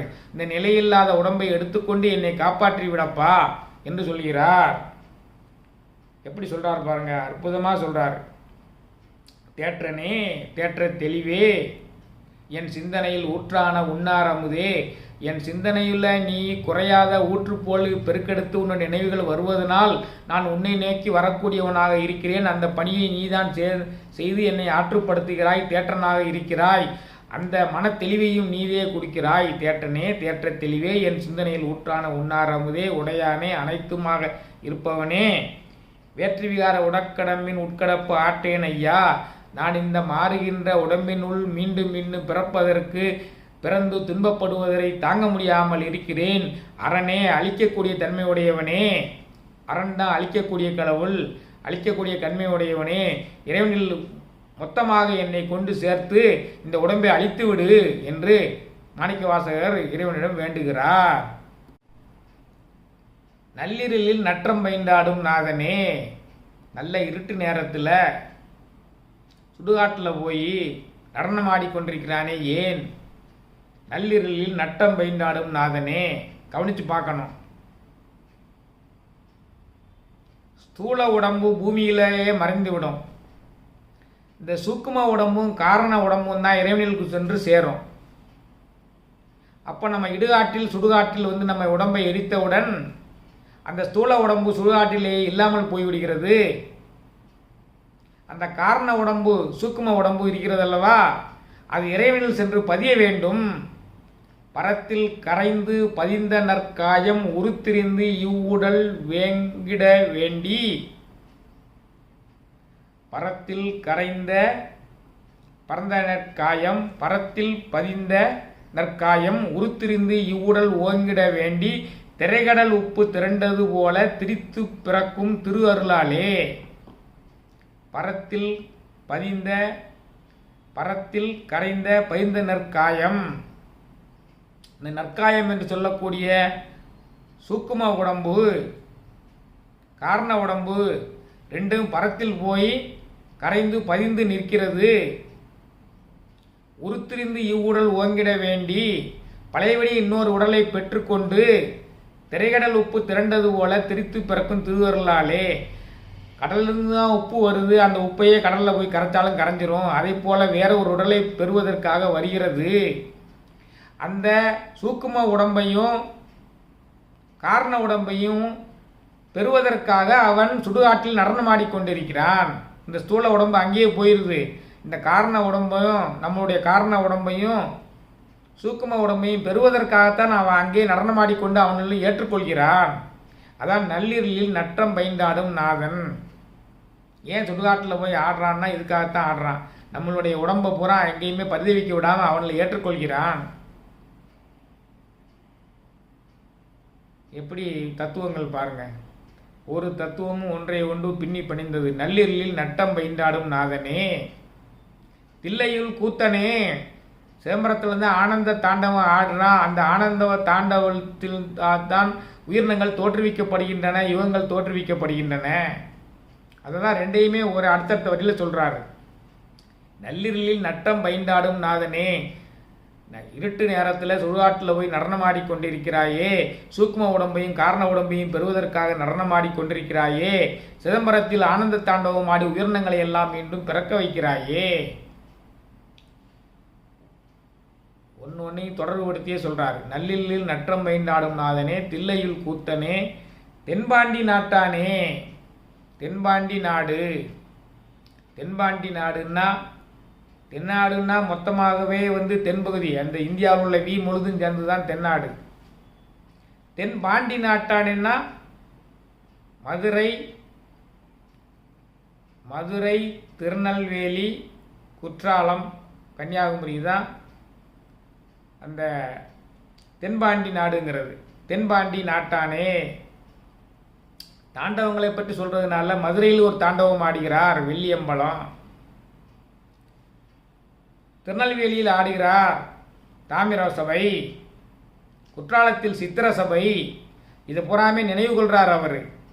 நள்ளிரலில் நட்டம் பயின்றாடும் நாதனே, சுடுகாட்டில் நடனமாடுற, சிதம்பரத்தில் ஆனந்த தாண்டவம் ஆடுற, பழையபடி மதுரையிலையுமே வெள்ளியம்பலத்தில் நடனமாடுற, பிறகு தாமிர சபையில் நடனமாடுற, சித்திர சபையில் நடனமாடுற. இந்த நடனங்களில் மூலமாகத்தான் உலகத்தை தோற்றுவிக்கிறாய், உலகத்தை முடிவிக்கிறாய், உலகத்தை இயக்குவிக்கிறாய். அவ்வளவு இதில் அடங்கி இருக்குது. அதைத்தான் இங்கு குறிப்பிடுகிறார். நள்ளிரலில் நட்டம் பயின்றாடும் நாதனே, தில்லையுள் கூத்தனே, தென்பாண்டி நாட்டானே. இந்த 5 நடனங்கள் மூலமாகத்தான் நீ உலகத்தை தொடங்குகிறாய், உலகத்தை முடித்து வைக்கிறாய், உலகத்தை காக்கிறாய், உலகத்தை அருளுடையவர்களாக செய்கிறாய். அதான் நள்ளிரலில் நட்டம் பயின்றாடும் நாதனே, தில்லையுள் கூத்தனே, தென்பாண்டி நாட்டானே, அல்லல் பிறவி அறுப்பானே. நீ மீண்டும் மீண்டும் பிறக்கக்கூடிய அந்த அல்லல் பிறவியை அறுக்கக்கூடிய பிஞகன், பிறப்பிலி பிஞகன் பேரருளாளன், இறப்பிலி யாவர்க்கும் இன்பமருளும், துறப்பிலி தன்னை தொழுமின் தொழுதால் மரப்பிலி மாயா விருத்தமும் ஆகுமே. மரப்பிலி மாயா விருத்தம் ஆகுமே. மாயா விருத்தம், மீண்டும் மீண்டும் பிறக்காமல் இருக்கக்கூடிய மருந்தை கொடுக்கக்கூடிய பெரிய மருத்துவன் பிஞகன் அவன். அதான் அல்லல் பிறவி அறுப்பானே ஓ என்று சொல்லற்கு அறியானை. எப்பா உன்னுடைய பெருமையெல்லாம் சொல்லி விளக்க முடியாது என்று எத்தனையோ ஞானிகள் எல்லாம் வியந்தவனே, ஓ என்று சொல்லற்கு அறியானை சொல்லி இப்படிப்பட்ட புகழை உடையவனையெல்லாம் நினைந்தோன் நினைத்து கொண்டிருந்தால், பாடிக்கொண்டிருந்தால், பேசிக்கொண்டிருந்தால் சொல்லி திருவடி கீழ் அவனுடைய பாதத்தின் கீழ் நின்று கொண்டு அவனுடைய பாதத்தை நினைத்து கொண்டு சொல்லிய பாட்டின் பொருள் உணர்ந்து சொல்லுவார். இவ்விதமாக எல்லா வரிகளிலும் அவன் நிறைந்திருக்கக்கூடிய உணர்த்தக்கூடிய தத்துவங்களை எல்லாம் பொருள் உணர்ந்து பாடினால் செல்வர் சிவபுரத்தின் உள்ளார். அப்படிப்பட்டவர்கள் தான் சிவபுரத்தில் போய் செல்வார்கள். செல்வர் சிவபுரத்தின் உள்ளார். சிவனடி கீழ் பல்லோரும் ஏத்தப்பணிந்து அவங்க சிவனடி கீழ் சென்று பொருள் உணர்ந்து இந்த சிவபுராணத்தை சொல்லக்கூடியவர்கள் சிவனடி கீழ் செல்வார்கள். சிவபுரத்தில் உள்ள சிவனடியின் கீழ் சென்று நிரந்தரமாக தங்கி விடுவார்கள். மீண்டும் பிறக்காத நிலையை அடைந்து விடுவார்கள். பலவிதமான மனிதர்களும் அவர்களை புகழுமாறு அவர்களுடைய புகழ் பூமியில் நினைத்து நிற்கும். எப்படி அப்பர், சம்பந்தர், சுந்தரர், மாணிக்க வாசகரனுடைய புகழ் நிறைந்திருக்கிறதோ, எப்படி திருமூல தெய்வத்தினுடைய புகழ் நிறைந்திருக்கிறதோ, எப்படி 63 நாயன்மார்களுடைய புகழ் நிறைந்திருக்கிறதோ, அதை போல இந்த சிவபுராணத்தை பொருள் உணர்ந்து சொல்லக்கூடியவர்கள் சிவபுரத்தில் உள்ள சிவனடிக்கில் நிரந்தரமாக சென்று தங்குவார்கள். உலகத்தோர் புகழுமாறு என்றும் புகழுடன் விளங்குவார்கள் என்பதுதான் இந்த சிவபுராணத்தினுடைய முழு விரிவுரை.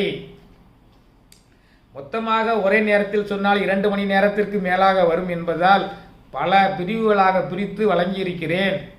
அன்பர்கள் அனைவரும் ஒவ்வொரு பகுதியாக இது வரும்பொழுது அனைத்து பாகத்தையும் சேர்த்து வைத்துக்கொண்டு படித்து பயன்பெறுமாறு கேட்டுக்கொள்கிறேன். மேன்மைகள் சைவ நீதி விளங்குக உலகமெல்லாம் என்பதற்காகத்தான் இந்த திருமந்திரம் சேனலில் இவ்வளவு பதியங்களையும் என்னால் முடிந்த அளவுக்கு சொல்லி வருகிறேன். மேன்மைகள் சைவ நீதி அனைவரிடம் சென்றடையுமாறு செய்யுங்கள் என்று வேண்டி, அனைவருக்கும் பயிருங்கள், நண்பர்களுக்கு பயிருங்கள், உற்றார் உறவுகளுக்கு பயிருங்கள் என்று வேண்டி, வான்மியில் வளாது பெய்க, மலிவளம் சுரக்க, மன்னன் கோன்முறை அரசு செய்க, குறைவிலாது உயிரல் வாழ்க, நான்மறை அறங்கள் ஓங்க, நற்றவம் வேள்வி மல்க, மேன்மைகள் சைவ நீதி விளங்குக உலகமெல்லாம், மேன்மைகள் சைவ நீதி விளங்குக உலகமெல்லாம், மேன்மைகள் சைவ நீதி விளங்குக உலகமெல்லாம். நன்றி, வணக்கம்.